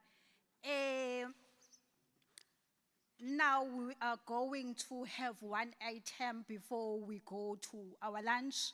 So remember earlier I did indicate that we were supposed to have 4 deans. However, there were 3 who were present. Prof. Reiling from the Faculty of Commerce, Administration and Law had some other commitment. However, she has sent a representative. So now we will give an opportunity to Professor Magigaba, who is the Deputy Dean of Teaching and Learning under the Faculty of Commerce, Administration and Law, to speak on behalf of Professor Reiling, and also she is the coordinator of entrepreneurship within our institution. So she will also speak on the issues that were outlined by Professor Mashia, issues of entrepreneurship. So I will take this opportunity and give it to Professor Magigaba. Hopefully she will not be too long because she's standing between our time for lunch. Professor Magigaba, over to you. Thank you very much. Can we give her a round of applause? Good afternoon, colleagues, especially to our Director for Internationalization, Professor Mashia, our students, program directors. I greet you all. I know that I stand before your happy hour. I promise you I will take less than 5 minutes to explain to you what do we do in our faculty in terms of internationalization. Like the program director has introduced me, I am the coordinator for entrepreneurship activities on campus, and I am happy to say we have an international collaboration with an American institution, which is an Appalachian State University, and I'm happy to announce that we came back early hours of Monday, which was yesterday, coming back from America, and I'm happy to announce that we had traveled with 5 of our students to America. We spent there 14 days, which is 2 weeks. So what is the project is all about? The entrepreneurship project. We have collaborated with the Appalachian State University in order to develop a curriculum in terms of entrepreneurship. Maybe before I go to the main purpose of this particular project, it is to change the mindset of staff and students at the University of Zululand. As we are all aware that the government is struggling and the private sector, they are finding it hard now to employ our graduates since they cannot provide employment. We have a duty as an institution to change your mindset and say, instead of you looking for a job, how about you create your own employment? Hence the introduction of this particular project. So in this particular project, the aim it is to develop a curriculum in entrepreneurship where if you are interested as a student, you can study an entrepreneurship qualification. And then we also wanted to infuse this entrepreneurship into the curriculum of all the disciplines on campus, because all the disciplines, all the qualifications that are provided by the institution can be turned into a business. So we wanted to infuse that into a curriculum whereby you will learn how to start a business with the qualification that you are currently doing. Then if you wanted to further study entrepreneurship, but it is not a full course, it is not a full qualification, we want to develop short courses on entrepreneurship. Then we also want to expose our students to international collaboration, just like what we have done in the past 2 weeks. We also want to develop exchange programs where our students can go maybe and stay for a month or 2 months in another country to learn about entrepreneurship. Then the student in that particular country, they can also come and visit our beautiful South Africa, especially University of Zululand. So we also want to develop an idea, your business idea, into an operational business. And I'm happy to say that we have been given a space where we can create our entrepreneurship center, where you can come and inquire about innovation, how to start a business that is innovative, how to sustain business, how to register business, and all the help that you'll need will be provided by the center. That is one project that we are doing in the faculty. It's led by the Faculty of Commerce, but this particular project, it is a university project, which means all 4 faculties are involved in this particular project. That is the first international collaboration that we have. The second one, we have a project with a Glasgow University in Scotland. This one basically, it promotes postgraduate course supervision where University of Zululand, University of Johannesburg, and University of Glasgow are supervising PhD students on local economic development and entrepreneurship. Then we also have another project with the Department of Economic Development, Tourism and Environmental Affairs with the German Federation of Cooperatives. This particular project, basically, last year we signed an MOU where we will allow the German company to come to the University of Zululand, which they have arrived, and try to professionalize cooperative businesses. I'm happy to say that we have started with the project, we have numerous meetings, and we are bringing back our cooperatives students that have graduated. They will be coming back so that they are retrained, so that they go out and train cooperative businesses. And then the last project, which is the 4th one that we have in the faculty, is the Mauritius and University of Zululand legal consciousness. Basically, this one, it touches on the legal aspect of the country. Basically, the University of Mauritius, they will be coming to the University of Zululand to talk to our lawyers, our law students, on how to be aware of the laws and the regulations that are are developed by the government in South Africa. Not only our lawyers will benefit from this particular collaboration, but all our students will also benefit. And it's not that we are the ones benefiting, they are also benefiting from our collaboration. As we speak, we have a delegation that is traveling today, if they have not left already, going to Mauritius to strengthen this collaboration so that when they come back, we see the good results. So far, these are the 4 projects that the faculty is doing in terms of internationalization, and we hope that by next year, we will be working with Prof. Mashia's office to find more collaborations, because we need to expose ourselves to other cultures other than the culture we know of South Africa. I think I've said everything. Thank you for your time.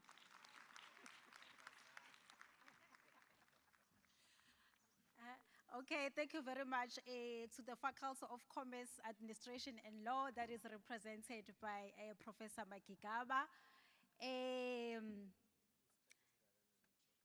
We are now going to take some lunch. I'm not sure if our lunch is ready. Is it ready? Oh, okay.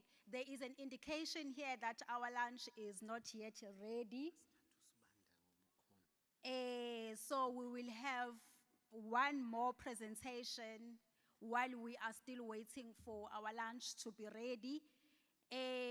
We have a presentation by Professor Sibanda, who is with us in our midst. Professor Sibanda is an associate professor from the Faculty of Science, Agriculture and Engineering.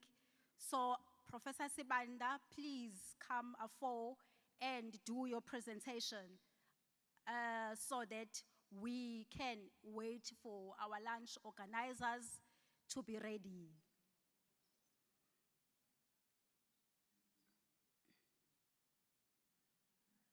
Then after Professor Sibanda, we will take our lunch break.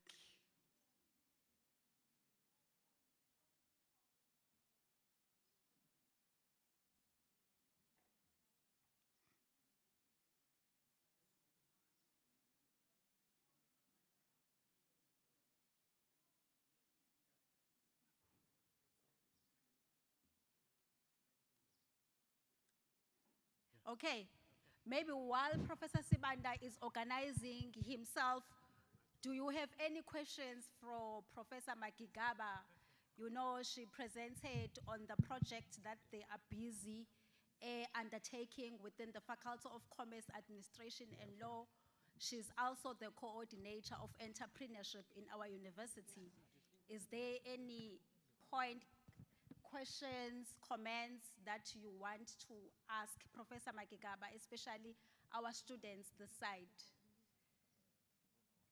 On the entrepreneurship concept, are there any questions? Okay, I guess everything was clear that was presented by Professor Makigaba.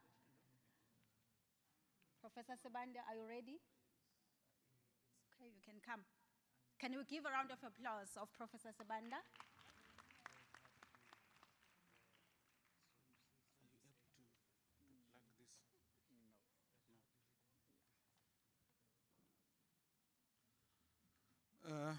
A very good day to everyone, staff and students. Maybe just to say all protocols are observed. We are going to be a panel from the productivity, mechanization, adoption of improved practices, both crops and livestock. So really when we talk about food systems, we are looking at the whole food value chain. That is from farm, its production, to plate when it gets to the final consumer.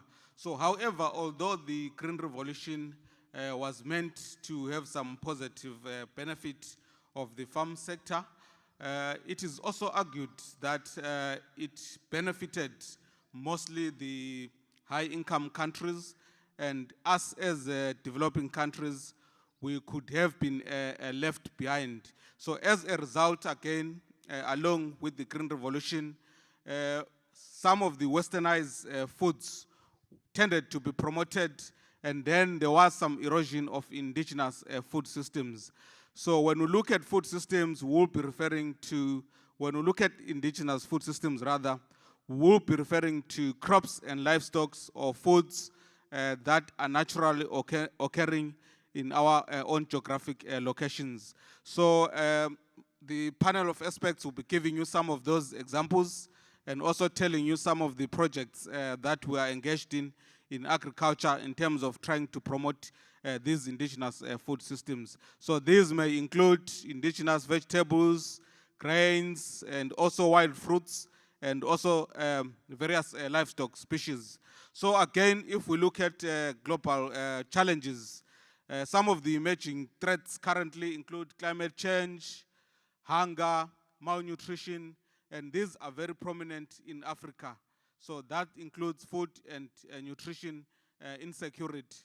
So again, this is where we locate ourselves in terms of internationalization, the research, the teaching and learning that we do in the Department of Agriculture towards the efforts of the university in terms of also transforming our societies to become more food secure in terms of dealing with these global challenges. So I will leave it here for now and pass on to the panelists to give you some more insights in terms of internationalizing these food systems.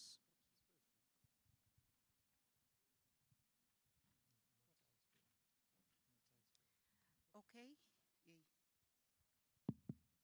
Okay. Now I think we have to start. Okay, am I audible? Okay. We have to start our discussion now. I know that when Professor Sibanda was introducing the subject, he was using big words: climate, climate change, globalization, all these things. So I will request that please, my colleagues, use simpler terms so that it becomes friendly to everyone. I understand you are experts in the field. Maybe as a preamble, I would just like to say that we are talking towards internationalizing indigenous food systems. We are talking the kinds of food that you used to eat and the kinds of food that you have been told that it is old-fashioned, the types of food and crops that you are treating as weeds, the kind of fruits that you are shying away from harvesting in the forest because you are assuming that you do not know their lethal dose, that maybe if you consume a lot of them, it might poison you and kill you, when in actual fact, you do not know the contents, the nutritional contents of these. Okay, the other thing that I want to say is that we have 3 sections in the department. We have the section of plant sciences, which is represented by Professor Jarare and me, Dr. Badiwe. And then we have the section of animal sciences, where you have Professor Fon and Ms. Lekola. And then we have the section of agribusiness, which will be represented by George and Professor Sibanda.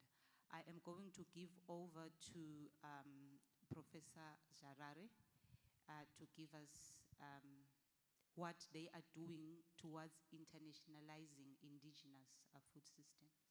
I'll give you 3 minutes, Prof. Okay, good afternoon once again. Yes, in the Department of Agriculture under the crop sciences, we are very focused on promoting indigenous food plants. And promoting them and by way of optimizing their production and also taking advantage of the crops in terms of their nutrition, in terms of the health benefits and so forth. The crops that we are looking at the moment include umfinos, like amaranthus. I'm not sure in Zulu what you call it, but we have got also bidons pilosa, which they normally call blackjack, and many more.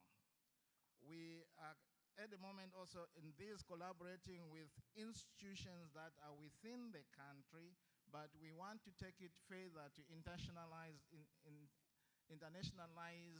the production of these crops so that we can develop products that can be launched onto international markets and raise awareness of the benefits of these nutritionally and health-wise, the benefit of these plants. These plants usually are they're highly nutritious, and they are drought resistant, and they are pest resistant, and they are better adapted to marginal areas than the exotic plants that we have. It would also give an opportunity, if we internationalize this, that we save these plants, because in future, if we are not using them, they will probably be eroded and be forgotten about, and then get out of biodiversity systems. We are also looking at fruits like amahlala and makwakwa. And I tell you that makwakwa may probably become one of the biggest plants in Africa, more than moringa, because it has many uses. It has got oil, it has got health benefits, it has got like anti-hypertension, anti-diabetes, and anti-cholesterol, and also anti-obese. And we are working on internationalizing this plant and probably try to develop an African center for development of the plants, improvement of the plants. That's our wish, to develop an African center for developing these plants further, because they are found in Africa, and we need to harness all other people in Africa. Okay, thank you, Prof. In summary, he is saying that they are working on all the wild fruits, and they are trying to internationalize them by trying to domesticate them, so that you can find your amahlala, amabons, amakwakwa in an orchard. So check out this space, ladies and gentlemen. We will be having an orchard of amakwakwa in the next 5 years. Dr. Badiwe. Okay, it looks like he's not ready yet. Maybe let's move forward to Professor Fon. He's working on animals. We are not talking Frisians in here. We're talking Goonies, the ones that are hardy, the kind of meat that when you eat, you have to lean against the wall, very lean, and it can make sure that it doesn't aid weight when you eat it. Over to you, Professor Fon. Okay, thank you very much, Dr. Mota. I would start by really thanking you, Zulu, for giving me the opportunity, and for those that have really inspired my growth, which is Professor Mabuzela, if I can look at it, for actually giving us the opportunity to improve on our scholarship of teaching. And those that have really inspired me as well today, Professor Magigaba, and Professor Masia, for really bringing forward the issues of entrepreneurship. When I look at scholarship of teaching, it is talking very clearly about how we can convert, transfer. Instead of using knowledge of consumption, we're looking at knowledge that promotes growth in our students. When you look at that, how do we instill this? So by actually understanding the scholarship of teaching and learning and bringing that forward to the core function of the university, which involves teaching as well as research. We've transferred the theories of our teaching into research, and that research now, when we look at what we learned from the postgraduate diploma courses of how to decolonize our curriculum, it then takes us to interrogate our communities and to look at our communities directly to us. How do we then benefit? That's how we then start looking at engaging our research. We decolonize by looking at the problems, trying to solve the immediate problems. And that's how we look at what Dr. Mota is talking about, us trying to see the indigenous systems that we have. And part of them is the Nguni. And when we look at the Nguni is one of the best breeds that you can have around us. And in order to sell this information, it then led us to ask what more can we get from this Nguni? And one of our students did a research in collaboration with the DVC, or the DVC of research now, who is Prof. Deputy Prof. Kunene. They have a study that unveiled the genetic diversity of this particular breed. Now you may be asking me, why am I saying this? It's because we are now trying to get more data on these and put into the international system.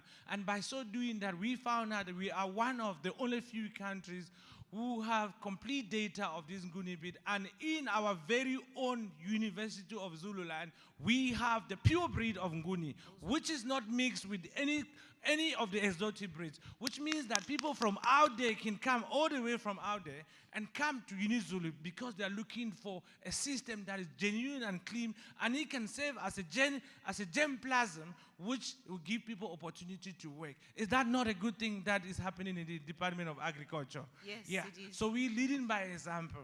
I will take a pause now and we wait a bit. I can come back with more if I have more time. All right, thank you very much. So you guys, when you are looking for pure breeds, come to UniZulu, all right?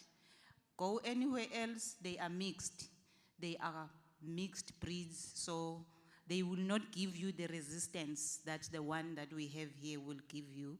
And then he also touched on the scholarship of learning, that on top of us in the department doing these researches on the indigenous food systems, that will be the crops and the animals and all that, we also incorporate that into our teaching.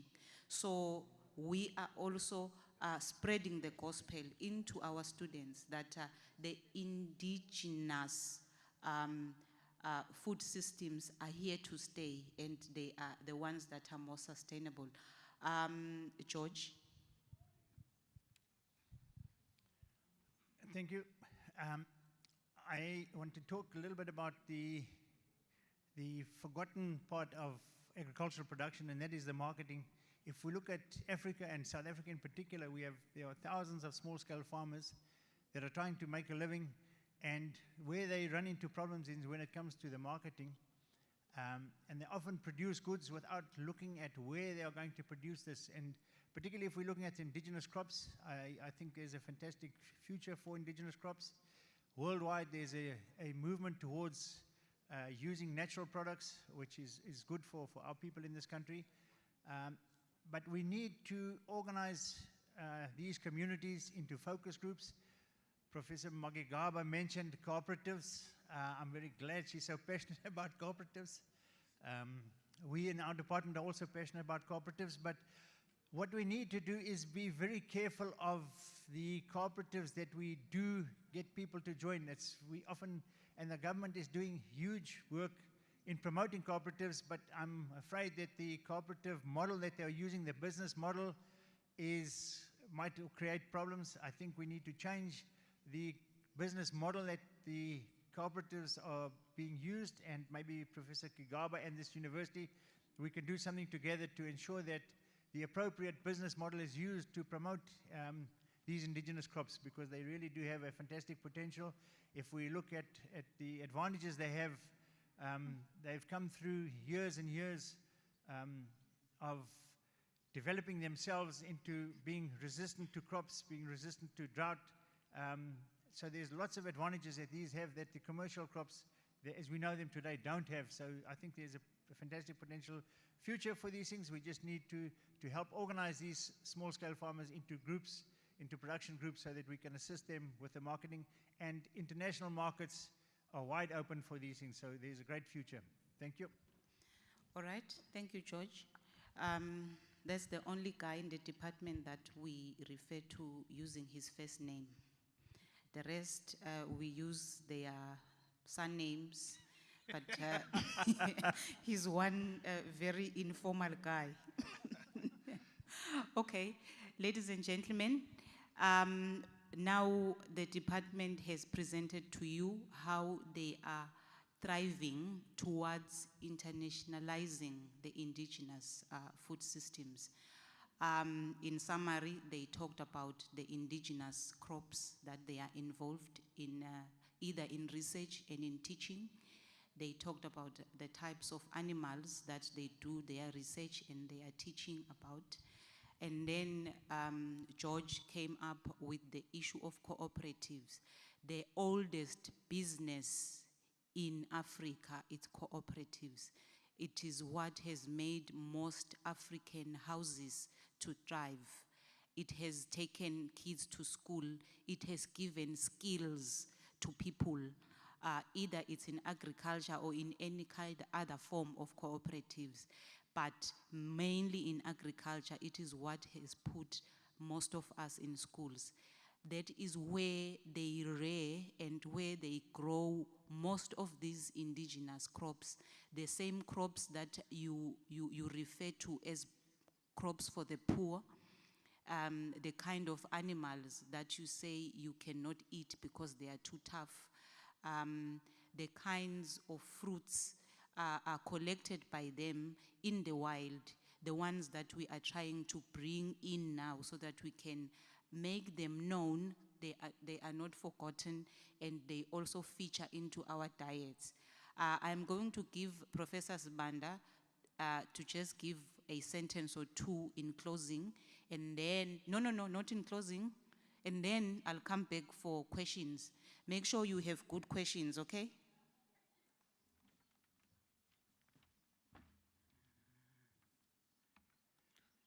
Okay, so now we have unpacked some of the issues around indigenous food systems. So we can see that the world is now becoming more health conscious, but at the same time we are being faced with the challenges of food and nutrition security. Yet we have a potential to address these issues through these indigenous food systems that we've indicated their benefits in terms of being less intensive as compared to some of the exotic food crops or livestock. They have also have some economic and cultural importance. We can also make some income out of that if we domesticate them and put them in the mainstream markets, both local and international. So although these are underutilized and overlooked, there is some potential that if we put more efforts into research, we put more developmental efforts in bringing back these to the fore and take them out there to the world. So in closing, I think this is what we had to share for today. Thank you very much.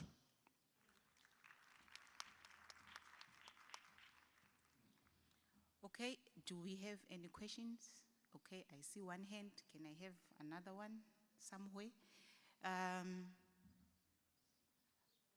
Okay, you guys, you mean to tell me that we were so good that there's only one person who has a question? Wow, wow, now we did it.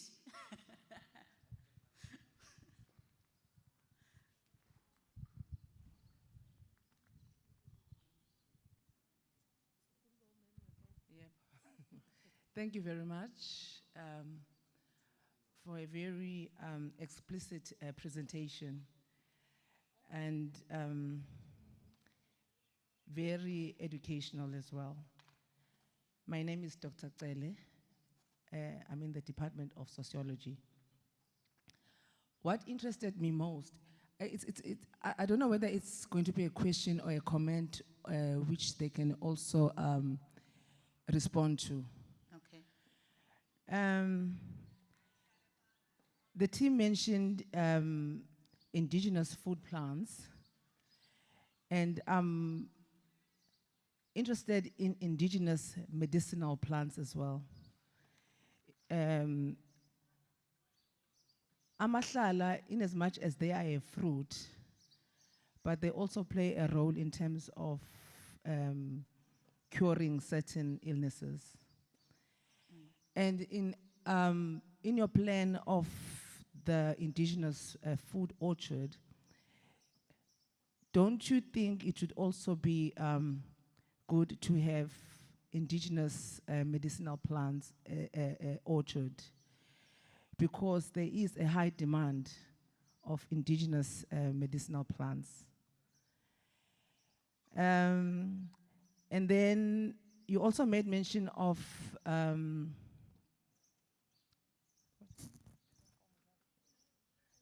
Amanguni, and we were just laughing in terms of what about the ancolas. They're very expensive. If you can just give us more information on the ancolas, we would really be enlightened, you know, because it's one area that we hear from afar, you know. That's it. Probably, I'm very much interested on the medicinal plants. And going, in as much as Professor Makikaba, Vezi Makikaba, has mentioned the entrepreneurial side, I kept on asking a question on this table on the cooperatives to say, you know, we have a tendency of doing things and then they disappear. We've had a cooperatives project which was operated from Africa, yes, and we do not know what happened, and we hope what she is championing now is going to be sustained. Thank you very much. All right, thank you, Dr. Tele. My table, are you ready with an Angola response? Over there, I can see Professor Fon wants to crawl under the table. Maybe let's start with Professor Jarare in talking about Emashala and the medicinal plants and all that. Well, Prof, if you feel like you've exhausted everything, you can ask me. I will help you. Thank you. Thank you very much for the question. And yes, it's a very relevant question that we're talking about food stuff, but we need to be also putting emphasis on medicinal value of the plants. Yes, Amahlala, we understand that they have medicinal value. As much as we are working on them as food plants, we are also looking into their medicinal value. Amakwakwa, we already have done some medicinal studies on them. We know that they are anti-diabetic, anti-hypertensive, and they are also anti-obese. And we are actually also developing nutraceutical products from them to be used against those conditions. There are also other plants that I did not mention that we are looking at. There's a plant called Legara crispata, which is a medicinal plant. We are looking at it also in the same way as they look at cannabis, the use of it, its essential oils, in a similar manner to cannabis. We will be looking in future also on other plants, so we can only do so little, so much for now, but in future we'll be adding on as the department is growing. Okay, thank you. So you can add on. I've exhausted what I can. Okay, while Professor Fon is responding, I will be working on my response. Okay, when I look at the Ankole, there's no big deal about it. It's just the way it's marketed. It's a market strategy. If David Beckham was to buy it, it would make news, it would make story. Everybody would want to buy that. Okay, it's as good as one of our Ngunis when it depends on the marketing strategies, because we look at marketing for the Nguni, it's one of the most economical breed to use. You throw them out there and you get the best out of them. Whereas if you bring exotic breeds, you need to feed them up. So it's just the name that was put to it because it was Ramaphosa, but don't get me wrong, it was one of the best bull at that particular time, because there's a criteria which we used to select bulls. And so if you were to look at them with the right physical characteristics, someone has gone through all of that and termed that one of the best to send in the market. And bulls are generally expensive. So don't get me wrong when I look at it. So at that time, the characteristics, the future it has, and the probability of transferring that gene to the progeny, the expected breeding value was also high when you look at its statistics. And so that came along with the price. We also get Nguni breed that can go as high as 100 or even more. But it's just because Ramaphosa was buying and the best bidder bought it. Thank you very much. All right. Thank you, Professor Fon. You guys, are you sure you don't have any other question? Okay. It looks like they really do not have questions. So well done to you guys. Thank you very much.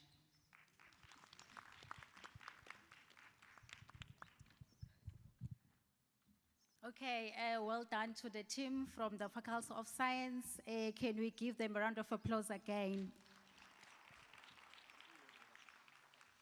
Colleagues, now, hopefully our lunch is ready.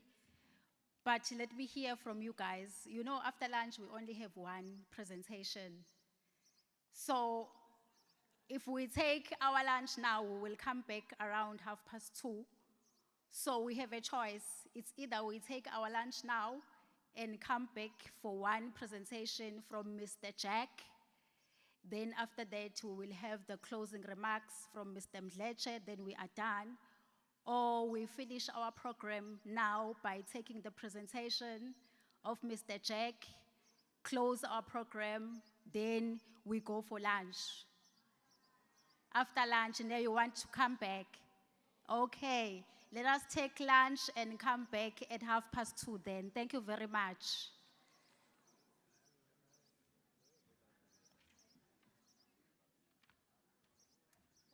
Serving stations are still as they were this morning. Students go behind the curtains. Members of staff to the VC's lounge. Thank you. Let's move.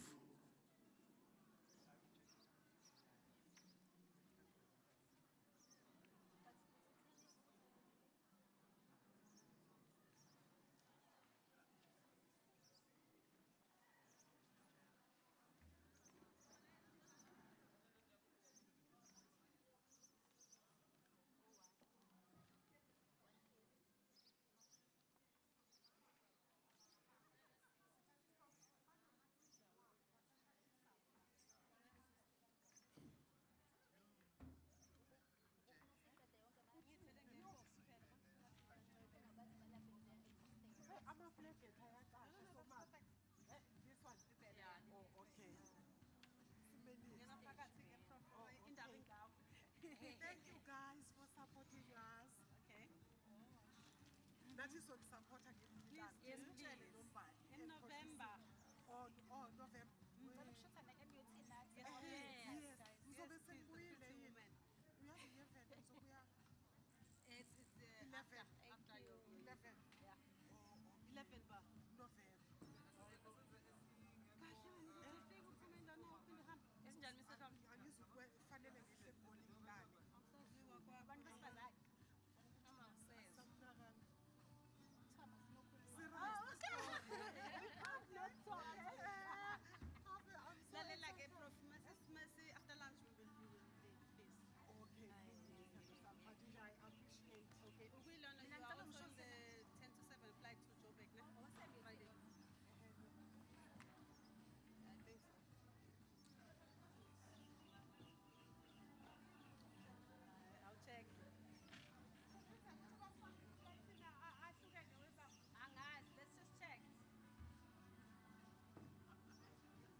Students, please don't leave. We are about to start. We are about to start now. Please don't leave. Please don't leave. We are about to start. We are waiting for the speaker to confirm if he is ready online. Remember, I told you that we are left with only one speaker. So please be patient.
Okay, colleagues, welcome back from our lunch break.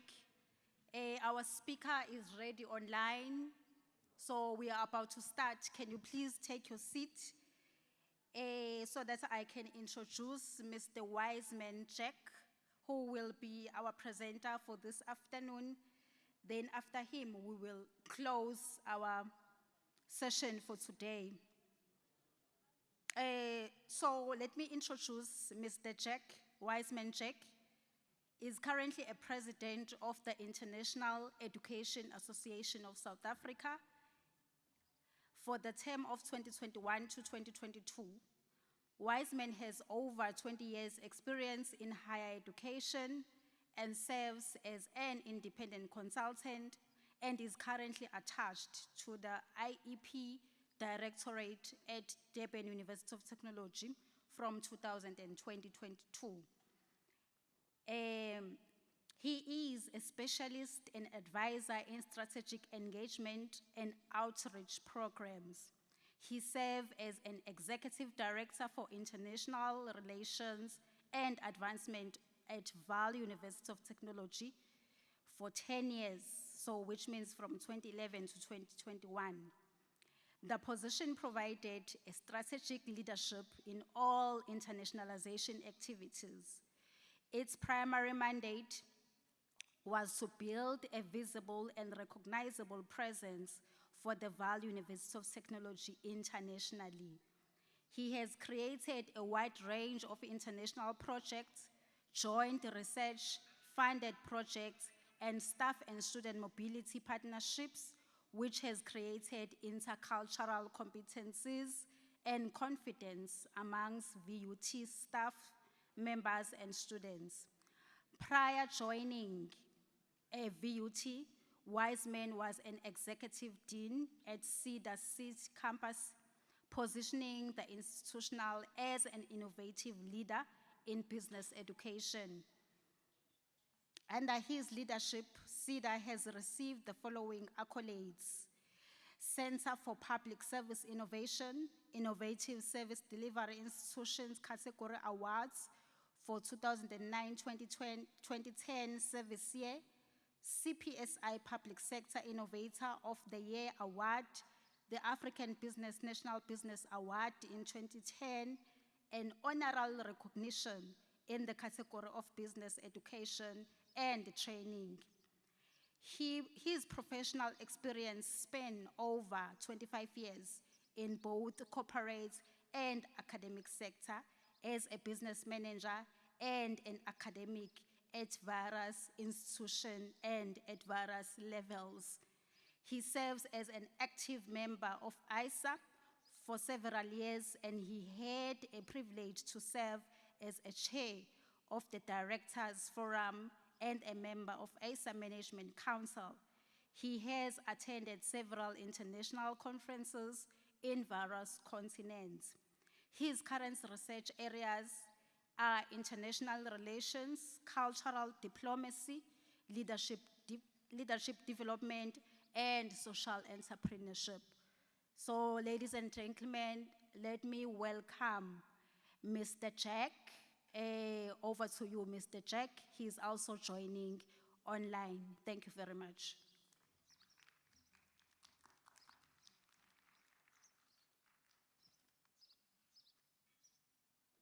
Good afternoon, Program Director, and good afternoon, ladies and gentlemen. And I would say all protocol observed. I hope you hear me from that side. Yes, we can hear very well. I'm not sure if you have any slides to project or you will be just speaking from your heart. Yeah, no, I don't have any slides. I've responded to the message that was sent through. I will just talk through, but what I'll be talking through, I have written talking points. In case you want them, I can always email them to you. No problem. Over to you, Mr. Jack. Thank you very much. I was assigned to talk about ISA perspective on the internationalization of South African universities. And I've referred to say South African higher education institutions, because that's what is structured in terms of ISA. Well, colleagues, thank you very much for the opportunity. Indeed, it is a privilege to be part of this interesting discussion. I've listened for some time. I think I joined at 11 because I had meetings prior to this. I hope to have joined earlier on and listen to the other laptop as I'm working on the other. I've heard what people have said, and I'm not going to try and talk and repeat what was said, because really, when we talk about internationalization, we talk about a universal approach, and we talk about something that we seem to understand in different ways, but at the same level, wherever we are, irrespective of where we are situated. So we'll briefly talk on the background of ISA and talk through different perspectives. And I must declare upfront and say, ISA doesn't have a unique perspective in terms of the approach of internationalization of higher education in South Africa, because ISA is an association which is membership-based and membership-driven. So the contributions that takes place and the discussion taking place at different universities contribute to what we call ISA position paper, which talks to what's happening in South Africa, and in some time to what's happening at the SADC region and in Africa as a whole. So those who haven't heard about ISA, which I doubt very much, I will just give a slight brief background and talk through certain points. ISA was established in 1997, which means to date, ISA is 25 years old. And ISA's mission was to open up doors that were closed during the apartheid regime, where South Africa was isolated and couldn't interact freely. And the interesting part is that when ISA was formed, the registrars were upfront and geared up to see that the student population at any South African institution that was participating then, are diverse, because we wanted to reflect, the outreach of South Africa in many different parts of the world, now that South Africa was free and open to the world. The key purpose of AISA is to play an advocacy role for the internationalization of higher education in South Africa, thereby enhancing the quality of teaching and learning, research and community engagement, and contribute to enabling graduates to be the citizens of the world through the universities that they are studying at, because AISA support the universities and therefore create a sound and ethical local reach and global reach that enhance what is happening in South Africa. AISA currently has a membership of 23 universities, public universities, in South Africa. For a very interesting and strange reason as well, AISA membership is only open to public South African universities. South Africans historically will remember what has happened in the early 2000s, where there was unearthing of those exploitive campuses that were here claiming to educate South Africans, when something that was offered here was more inferior to what is happening in their home countries. So that background they have served to guide AISA into focusing on what is called public universities. So there are only 3 universities that are currently not members of AISA. UniZulu has been a member of AISA. Of course, there are up and downs as the years progresses. People retire, the focus change. So UniZulu has been absent for a while in the activities of AISA. I've been around for quite a number of years. So I'm actually happy and very excited to see that you have even an international week, which doesn't happen in many universities. But it is interesting to see that the focus now is on internationalization.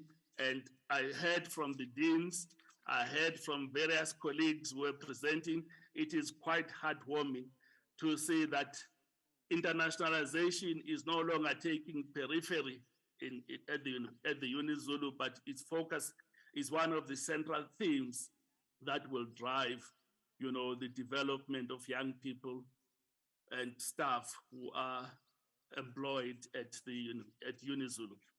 It's quite interesting to see that, colleagues, because the honeymoon time is over now, where universities could choose whether they will internationalize or not, because the framework for the internationalization of higher education in South Africa was promulgated on the 4th of November 2020. Strange enough, during the peak of the COVID. And we started as AISA contributing to this development of the framework since 2012. However, it was only promulgated quite a number of years later. There were issues that were disturbing the process, but we are happy to say that's one of the milestones that AISA has reached, because AISA works very close with the policy unit at Department of Higher Education and Training. And it actually contributed to the framework to exist and become promulgated. It was it was a consultative process, benchmarked worldwide. It's one of the best documents you can find. But as we see it, it is a framework, because universities in South Africa are at different levels. I heard colleagues were saying that UniZulu is a previously disadvantaged university because it has always been a Black institution. That is acknowledged, that is recognized, but we have to pull together now and move forward as same universities. So as I talk through, I will highlight what AISA is encouraging, so that we no longer see advantaged and disadvantaged in terms of the quality of offering, in terms of participating in international opportunities. SASOF is one of the great examples.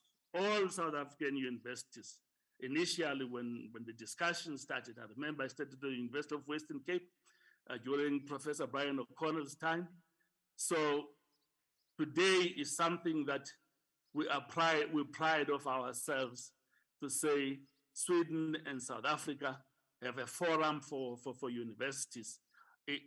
AISA have been actively participating in those discussions, and we're happy that now all universities are part of it. The only ones that are not part of this round, because I've been involved in this process since when it started, are those who haven't submitted the documents to say that they want to be part of the network, and they get their visas to sign. I think it's one or two. And we were begging the colleagues who were coordinating from the Swedish side to say, get all the universities involved, because we don't want to see this type of a university and that type of a university in terms of participating on global issues. Colleagues, it's quite interesting, really, to be part of this discussion here today. I'm not going to talk about things really that they say what's good for internationalization and what's not good, because we all know that a diverse society is the best society where you would get a common understanding. Those of you who have listened to when I was introduced here talked about cultural diplomacy. The problem we have in South Africa, we don't have advocacy in cultural diplomacy. Hence, we have xenophobic attacks. We have ethnicity riving the society. So internationalization is one of those things that seeks to bring the global knowledge to enhance the local environment. We need to be open to everybody, and we need to work together, because we can no longer operate as an island now. We have been blaming apartheid for too long, and there's no time to do that anymore. And that starts at universities, and it's only universities who have good internationalized environment, which we call internationalization at home in various forms, where there is proper intercultural integration, even when there are xenophobic attacks, which arrive a lot in places like Gauteng. You don't see in those universities that are internationalized that you have that kind of a problem, because people know that we need each other to move forward. Moving forward, I spoke about the fact that AISA is a membership-based organization, of which your university is a member. I haven't checked whether it's a member with good standing or not, but I hope so. But we have university members, 23 South African universities, and we are encouraging universities to make sure that, especially the colleagues at the international office and people who are interested in the internationalization of research and teaching and learning, to join as individual members. Because with the university membership, there are only two people that can be attached to the university membership, because there are a lot of benefits that the universities are getting already. So we can't have each and every person from a university becoming a member. We want to promote individual members primarily from the international office, because that's where the practice is, because we want to develop a good practice in internationalization, which is similar regardless of the numbers of international students that you have, regardless of the size of the university. What happens at Stellenbosch should happen to a greater degree to MUT or to UniZulu, to any university. That's what AISA is trying.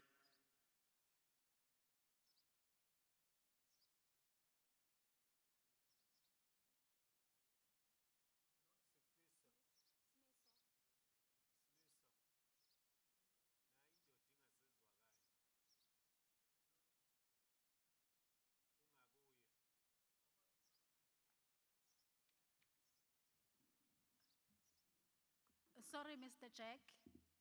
You are no longer audible. You are no longer audible. We cannot hear you anymore. Can you hear me now? Yes, that is perfect. Hello? Thank you very much. Yes, we can hear you now. Sorry. Okay. So we are encouraging colleagues from the international office to get involved and understand what AISA is doing, because benefits are enormous. And as I said earlier on, there are only 2 members who are attached to university membership. Of course, it's the director of the international office, automatically becomes a member, and he or she holds a proxy, voting powers and all that. And there is a second member, which, according to AISA guidelines, though universities are autonomous, we encourage university that a second member should come from the faculty, either a dean or a director of a center or something. You know, colleagues from university, they know their universities better. They know where progressive internationalization takes place. You know, others appoint the second person as director of research, but it's up to the university. But then the others can join as individual members so that they get to benefit from all the activities that take place in ISA, which I'll talk through them later on. Of course, we have corporate members. Few corporate members, because we don't want to be dominated by the corporate thinking. Corporate members come from the companies that offers medical aid to students, because those companies are supporting us through rates and support that is relevant to our students. And every now and then, AISA would look through the most appropriate companies who can offer a reasonable medical aid, you know, considering the cost and various other things, and offer maximum benefit to international students studying in South Africa. This helps, of course. It's not an issue of immigration. It's also an issue of health and welfare for students. We have seen that during COVID, that it has helped a lot of students who were facing certain challenges due to the lockdown and what was happening during the lockdown.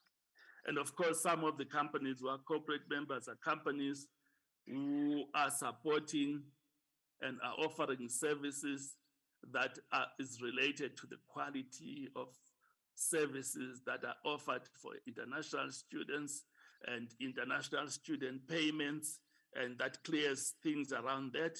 And we have a lot that want to be members of AISA, but we don't want them to just come and have business with AISA without adding value into the process. Then I'll talk now about AISA networks. Is working very close with the Department of Higher Education and Training, especially the policy unit and the internationalization unit. Hence, I said earlier on that most of AISA members were active. They've contributed to the compilation of the framework, and there were workshops and everything that took place.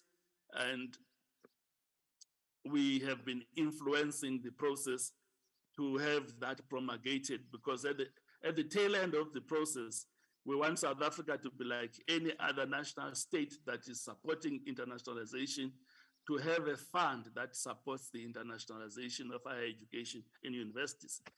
Because universities, as we said, they are not the same, whether financially or the shape and form. So we wanted that step to take place, and the others will follow. If you read the framework now for the internationalization of higher education in South Africa, they said there's no funding attached to it. But if you look at various other countries, you would see funding attached, whether it's capacity building for the staff, whether it's to support the office to run and have the necessary staff. But at this point in time, it doesn't exist. It will happen if we work together and lobby and talk to government and say, Mr. Minister, this is what we need, because we can't run these offices that are in different shapes and form. At least there should be a standard process within the office to say we need at least to have 1, 2, 3, but at this point in time, universities are funding the offices. And there are a lot of discrepancies between the offices. Others are functioning well, others are lagging behind, others are picking up in different ways. So we want to continue collectively talking to Department of Higher Education and Training. If you see now and you realize that the policy was promulgated in 2020, in November 2020, and we asked the minister and said, Minister, we cannot implement this because universities don't even have a strategy and policy for internationalization. There are very few universities that have it. Give us 2 or 3 years for the implementation. And it was agreed by the policy unit to say, let's look at 2023. I don't know how much ready other universities are, but we will soon see that because I'll talk through the research that AISA is facilitating in partnership with the British Council. I'll talk through that in the next few minutes. And also, I'm still talking about the networks. Department of Home Affairs has been in partnership with AISA for so many years. Even when the Immigration Act was revised, there were consultations, there were things that we told them that's not going to work because practically universities don't have the capacity to do all that. And we know immigration in South Africa is a nightmare, let alone at universities. I've seen a number of universities, and it's Western Gauteng, the falsified documents that look like a real thing because people at Home Affairs are also involved. You will have students who have an asylum permit that looks like a real thing, but it's not. You will have students who have visas that looks like a real visa that is not. And we need to be wary of that. We know the fines are heavy. The Vice Chancellor is the first in line together with the registrar. So a lot of workshops and capacity building activities, AISA coordinates all the time involving the corporate office and the customer service office at Home Affairs, just to weed off this, let alone the problems we have where students are actually forging all the documents and submitting things that don't exist from universities to come to South Africa. I've seen hundreds of those things because we are getting invited by the embassies and the high commissioners to. So each office should be vigilant and create a closer relationship with the high commissioners in the countries where their students come from, because we're sitting with a real problem. It's a big, big problem. I'm sure you have also seen in your situation that if we don't double check the documents, if we don't validate the documents, problems will arise, problems will be bigger, and we'll end up having a lot of things and a lot of problems. Moving forward to get to reporting on internationalization is even going to be worse because we're going to quantify the number of students we have as part of the reporting framework and state the countries where they come from. I know what we heard from Home Affairs and Department of Higher Education and Training. They said they will audit the process. Sometimes we'll have 500 students coming from one country, but you only have 50 in your university and you never declared them to say that they are no longer there. And you can't declare something that you don't know that is within your university. So there are a lot of those challenges, but a good relationship between AISA and Department of Home Affairs is actually helping to weed off those kind of problems. But they exist. As you know, this is deep in South Africa. It would take some years, but it would take a collective effort to sort it out. And we work closer with DERCO as well. before COVID, wherever there is a delegation from South Africa going to an international conference, internationalization conference, because we have sister organizations around the world where we attend their conferences and they come to our conferences. If we're going to the European Association for International Education, EAIE, and is hosting a conference in Barcelona like what they did this year, we will always make sure that we see the South African High Commissioner in that country and have a dinner there and talk to them there and get to know them, so that if we need to collaborate with the universities in that country, we can have an easy access, that if we visit that with our VCs and delegations, as we lead delegations from the international office, we will visit and get hosted by South African high commissioners and ambassadors in different countries. So ISA facilitated that. You know, it was a norm pre-COVID, but COVID have changed the dynamics of things. We're getting back to new normal now. We're going to resuscitate those relationships and make sure that we keep on helping South African universities to advance wherever they are, whether it's in the continent or whether it's in South-South, or whether it's North-South relationships that they are looking for.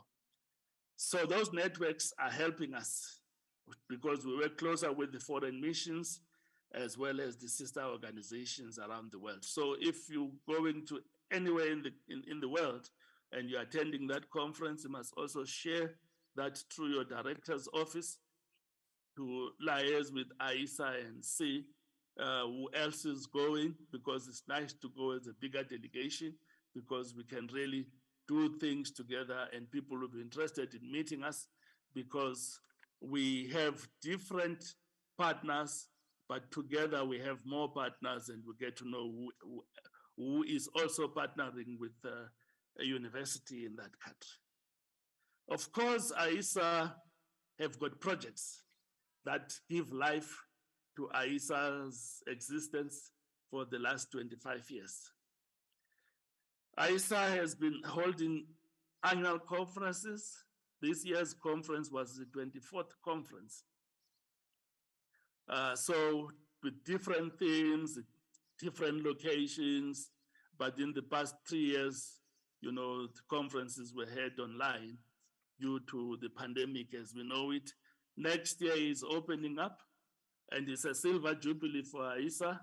I heard in the grapevine that the candidate city is Durban, and the universities there will mobilize in the province. So I hope UniZulu will be part of that.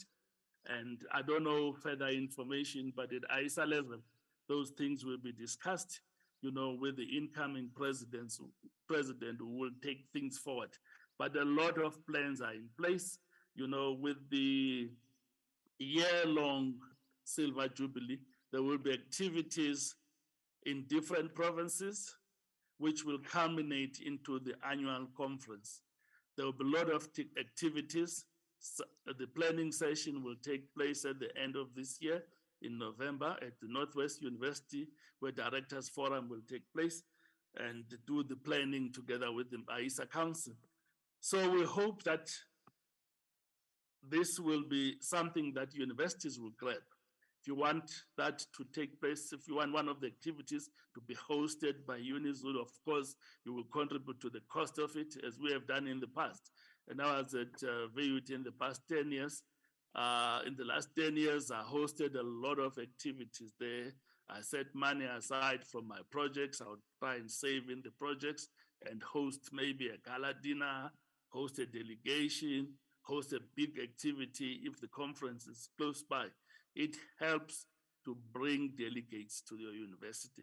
It helps to position your university, because internationalization is about brand and brand profiling, nationally and internationally. And you know that a good brand attracts more people, be it students, be it staff.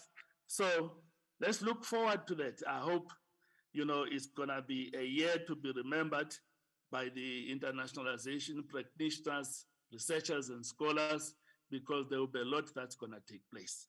There will be position papers that we want to be published. There will be discussion papers that we want to be written up and discussed next year. We want to fly the South African flag high, you know, and bring colleagues from all over the world, especially the diaspora. Our diaspora is not involved in the universities in South Africa. They are active, you know, in our neighboring countries, because we don't have a collective effort to bring South Africans who live abroad to contribute to the good cause. AISA is working hard on that to look at what can South Africans who are no longer in South Africa do to help South Africa develop and move forward progressively and be recognized as one of the progressive countries in the African continent when it comes to internationalization of higher education. We don't want to travel and, as you land somewhere in the continent or somewhere in Europe, and hear that, why are you killing your fellow brothers in your country? It is us in the universities to do what is good for the country, to support the common good, and let people understand that we can no longer have a place for South Africans only.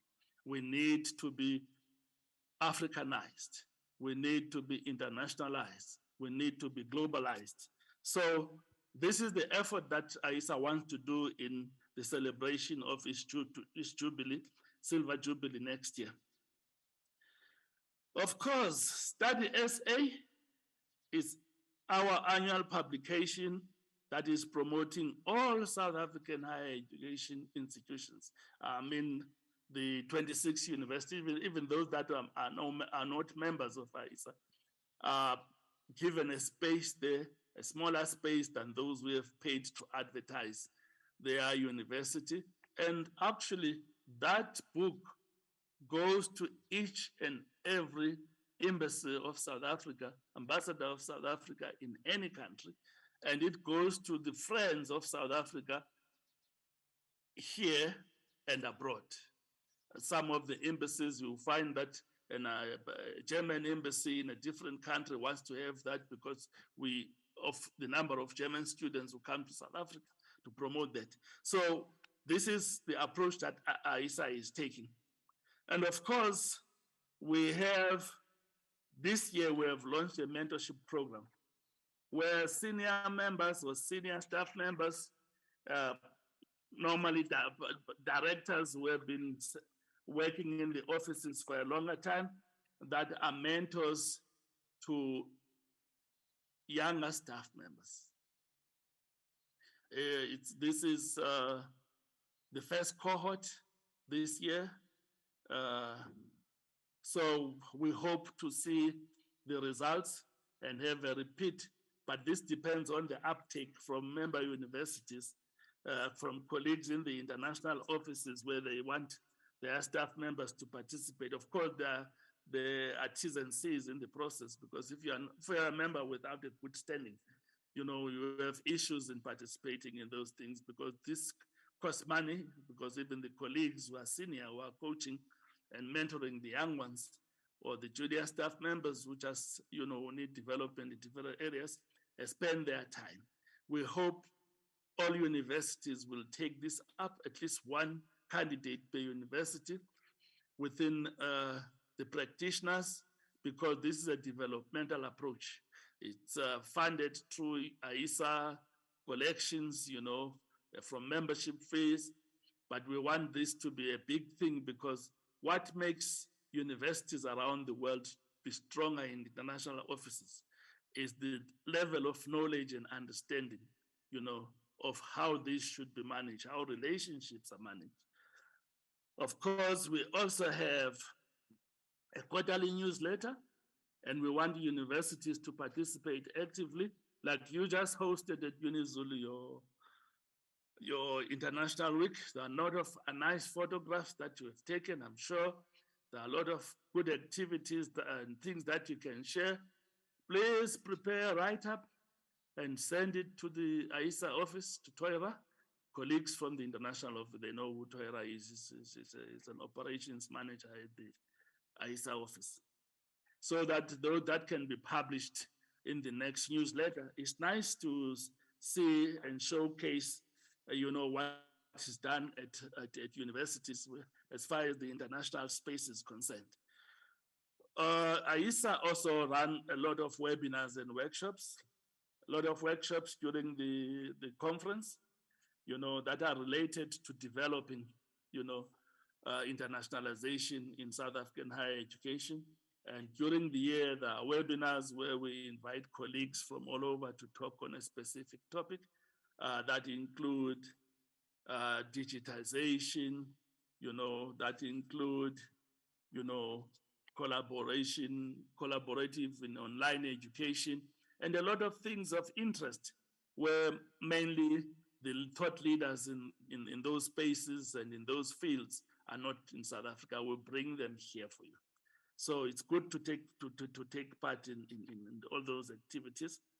Of course, I spoke earlier about the AISA British Council Research Project on the internationalization of higher education in South Africa. Very interesting baseline study, which is funded by the British Council, and primarily because of the relationship that AISA has with the British Council, but it's going to help universities and Department of Higher Education and Training next year. If the implementation goes through, to report on the internationalization according to the framework for the internationalization of higher education in South Africa. This study, the results of this study, the report on this study will show that approximately 10 universities, I'm just making an example, are not active in internationalization. Then this will flag a challenge to the minister and say, if this is the case, what could be done to put those, to make those universities to be on par? What's lagging in these universities? And of course, university leadership will also be interested in those studies, but this is empirical research, so all universities have been consulted through the registers and international directors of international offices. I hope colleagues will be just as clear as possible to what is happening, because this will help when we're requesting the Department of Higher Education to set aside money to capacitate universities. But when we report, when we have these discussions, we're gonna say everything is nice and well, and it's not. It's gonna show up during the reporting time. So this is an interesting piece of research, and this is done on purpose with the British Council, because the British Council is now looking south. Hence, there was a Brexit, and they're no longer interested in what is happening in Europe as they used to do to be, and they want to create more collaborative efforts in the African continent. As we know that we are a young continent, so most countries are actually asking us, when will this report be published? Because we want to see how South Africa is doing, as a sector. We want to look at the ecosystem, and we want to see how this could benefit our collaborations. So this will be a mouthpiece of South Africa in support of what should be done further, and in support of what's important to South Africans, because we'll be highlighting it there. And we thank the British Council for putting in a lot of money for us to do that. And it's quite interesting that if it works well, it's going to help a lot, even for researchers, even for scholars, and a lot for the practitioners as well, because they are the ones who are making this happen every day, coordinating all these efforts. So in a nutshell, that's what AISA does in terms of projects. Of course, AISA's efforts are highlighted and acknowledged worldwide. In 2022, AISA was an Association of the Year finalist for what we know as PI, but it is a publication for international education. It's a big organization headquartered in the UK, and they have a number of offices like in the US and in quite a number of different countries.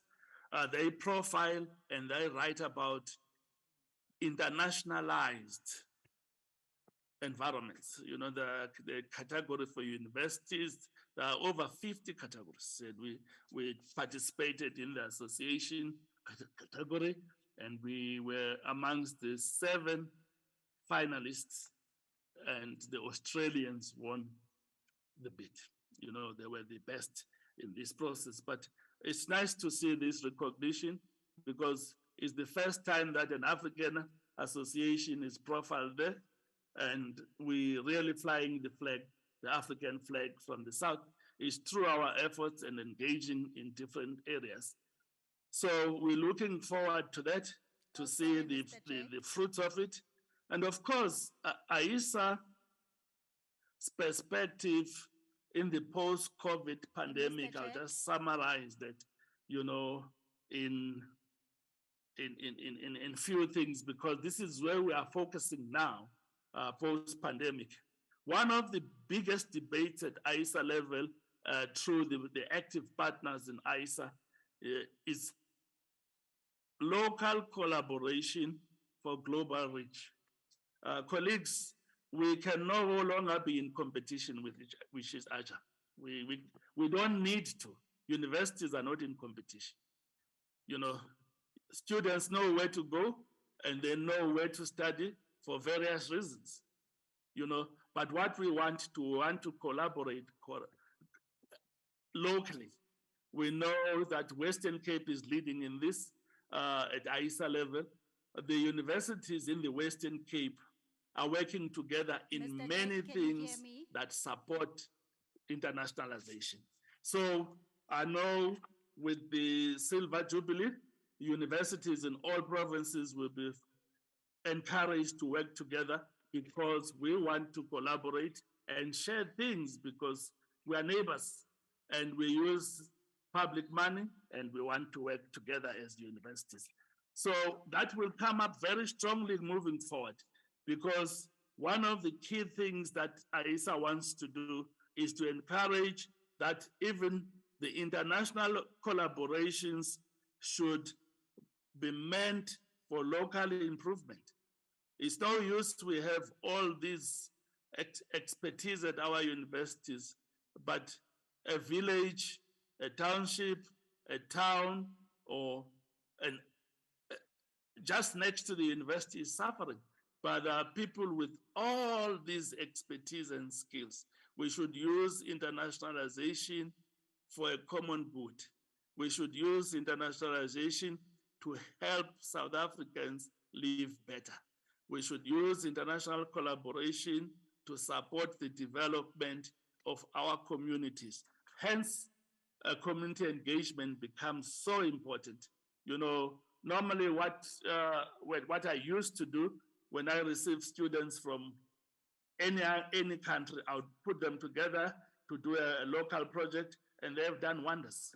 And other colleagues are doing the same thing. We must move towards that, especially those who come for a study abroad program for a week, a month or two. You know, at one stage we had doctors from the US, and we were just sending them to townships close to Valley University of Technology. And they were talking to our mothers and grandmothers and grandfathers, you know, about diets. They were checking them, you know, we bring them into the hall, community hall. Everything was done there. This is a proper way to use international collaboration for a local improvement, you know, because out of that, a lot come. We had doctors wanting to volunteer to come. We had different types of people wanted to come with this community, and the project was called Sustainable Livelihoods. because we need to help our people. We keep on complaining that our people are disadvantaged and all that, but we need to do something at universities to help our people move forward. And we have students which we get them for almost free to come and study at our university. We need to create projects where they work in and help to strengthen our local communities. Of course, SADC protocol, we need to look into SADC protocol and what it means to us and how are we benefiting in the SADC protocol. You know, are we creating enough collaborations in SADC protocol to get our students to be exchanged within the SADC region? Because South Africa is hosting a lot of SADC students, you know, in line with the SADC protocol. But what are we benefiting out of that? We remember we're using taxpayers' money, you know, and we need also to get something out of that, do projects with our partners in Namibia, in Swaziland, in Botswana, you know, in the 18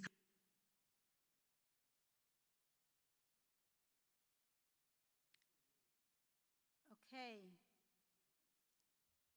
Thank you very much, Mr. Jack. Can you hear The- us? We Hello, are- yes, yes. We are Yeah, actually out yes. of time. We are out of time. I'm not sure if we have concluded. If not, can I please give you 1 minute to conclude? Yes, yes, yes, yes. Yeah. Anyway, I can talk all day. Sorry about that. I didn't watch the time. But I want to conclude with my famous quote, which I want to share, because I guess what has started at UniZulu is befitting in this process. You know, this is a teamwork quote, which I love from Henry Ford. And I quote, it says, coming together is the beginning. Keeping together is progress. Working together is success. I've heard from deans, I've heard from DVCs, I've heard from colleagues talking. This is important for internationalization because what we have in our universities, it's a big number of signed collaborations, but they are accumulating dust because no work is being done. Gone are the days, colleagues, for using internationalization for academic tourism. It's not for tourism. We're going to report soon on what we are doing. We're going to report soon for the travels that we make and universities that we're doing, but we're doing this for a common good. We want our students to be global citizens. We want them to be vigilant. We don't want to train teachers who goes to China and not take a medical aid cover that will bring remains back, and when they die, Thank you. families battle to get them back. We need to make sure that we're doing this best. Thank you very much, and well done to the International Office for organizing this, and congratulations on your achievement. Thank you very much. Thank you very much, Mr. Jack. We can see that you are very passionate about AISA and internationalization. So thank you very much for sharing that detailed, comprehensive, informative information about Asia as well as on internationalization. So because of time, colleagues, I will not allow some questions for this particular presentation, but Mr. Jack, we have taken some notes, and I'm sure the International Office will be in contact with you with regard to the information that you have just shared with us, including your newsletter, including the conference that is upcoming and so forth. So we really appreciate that. Colleagues, we have come to an end of this particular program. I would like to appreciate everyone. I would like to appreciate the audience that we have here with us. It has been a very good audience. We really appreciate that you have stayed from the morning until now. We really appreciate the presence of all the presenters that have been presenting today. So from myself, Nogukanya Chile, as well as Bishop Makanya, for today we will say we have done what was requested from us, and we really appreciate Professor Mashia, the Director of International Office, for giving us this particular opportunity. I will now hand over to Mr. Mleje, who will actually give a closing remarks, the manager from the International Office. Thank you very much.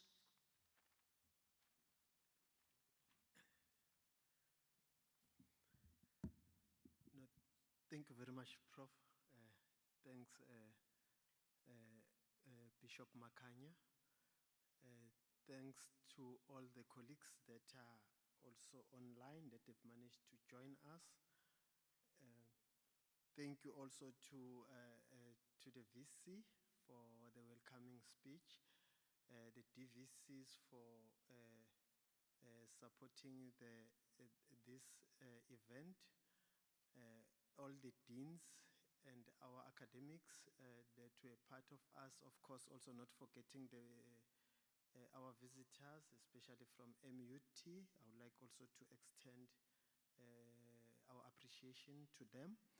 And then our international speakers that we were having today, and to the good audience that we had. I'm very happy that we had academics with us, we had support staff with us, but also we had a very important stakeholder, Prof, which was the students. Because the university is a university because of the students. The office, the international office, it is the office that is effective because it supports the students, but also it also assists the student with the international opportunities, especially those that are from the local, and also assist those that are coming to the University of Zululand to circle and be part of this community, because it was our responsibility that when the students from international countries are coming in the university, they must go back with new knowledge, with new skills, but also understanding our culture as the community of KwaDlangezo and the community of KwaZulu-Natal. Thank you very much, colleagues. Thanks to Prof for organizing the event. Colleagues, tomorrow we've got a very exciting day. Tomorrow we are looking forward to that day. We will be having some engagements, and some of the speakers will be presenting tomorrow.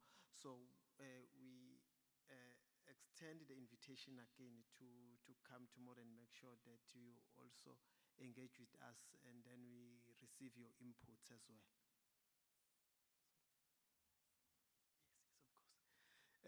And before I can finalize my closing remarks, it won't be, I will be doing a criminal if I don't thank the program directors. You know, they've managed to steer the ship. Prof. Chili, Bishop Makanya. At some point during the morning, it was very difficult, but they managed to be with us, and they managed to make us calm a little bit and steer the ship in the right direction. Thank you very much, colleagues. You are appreciated. Thanks, colleagues. Thank you. See you tomorrow. Thanks. Bye.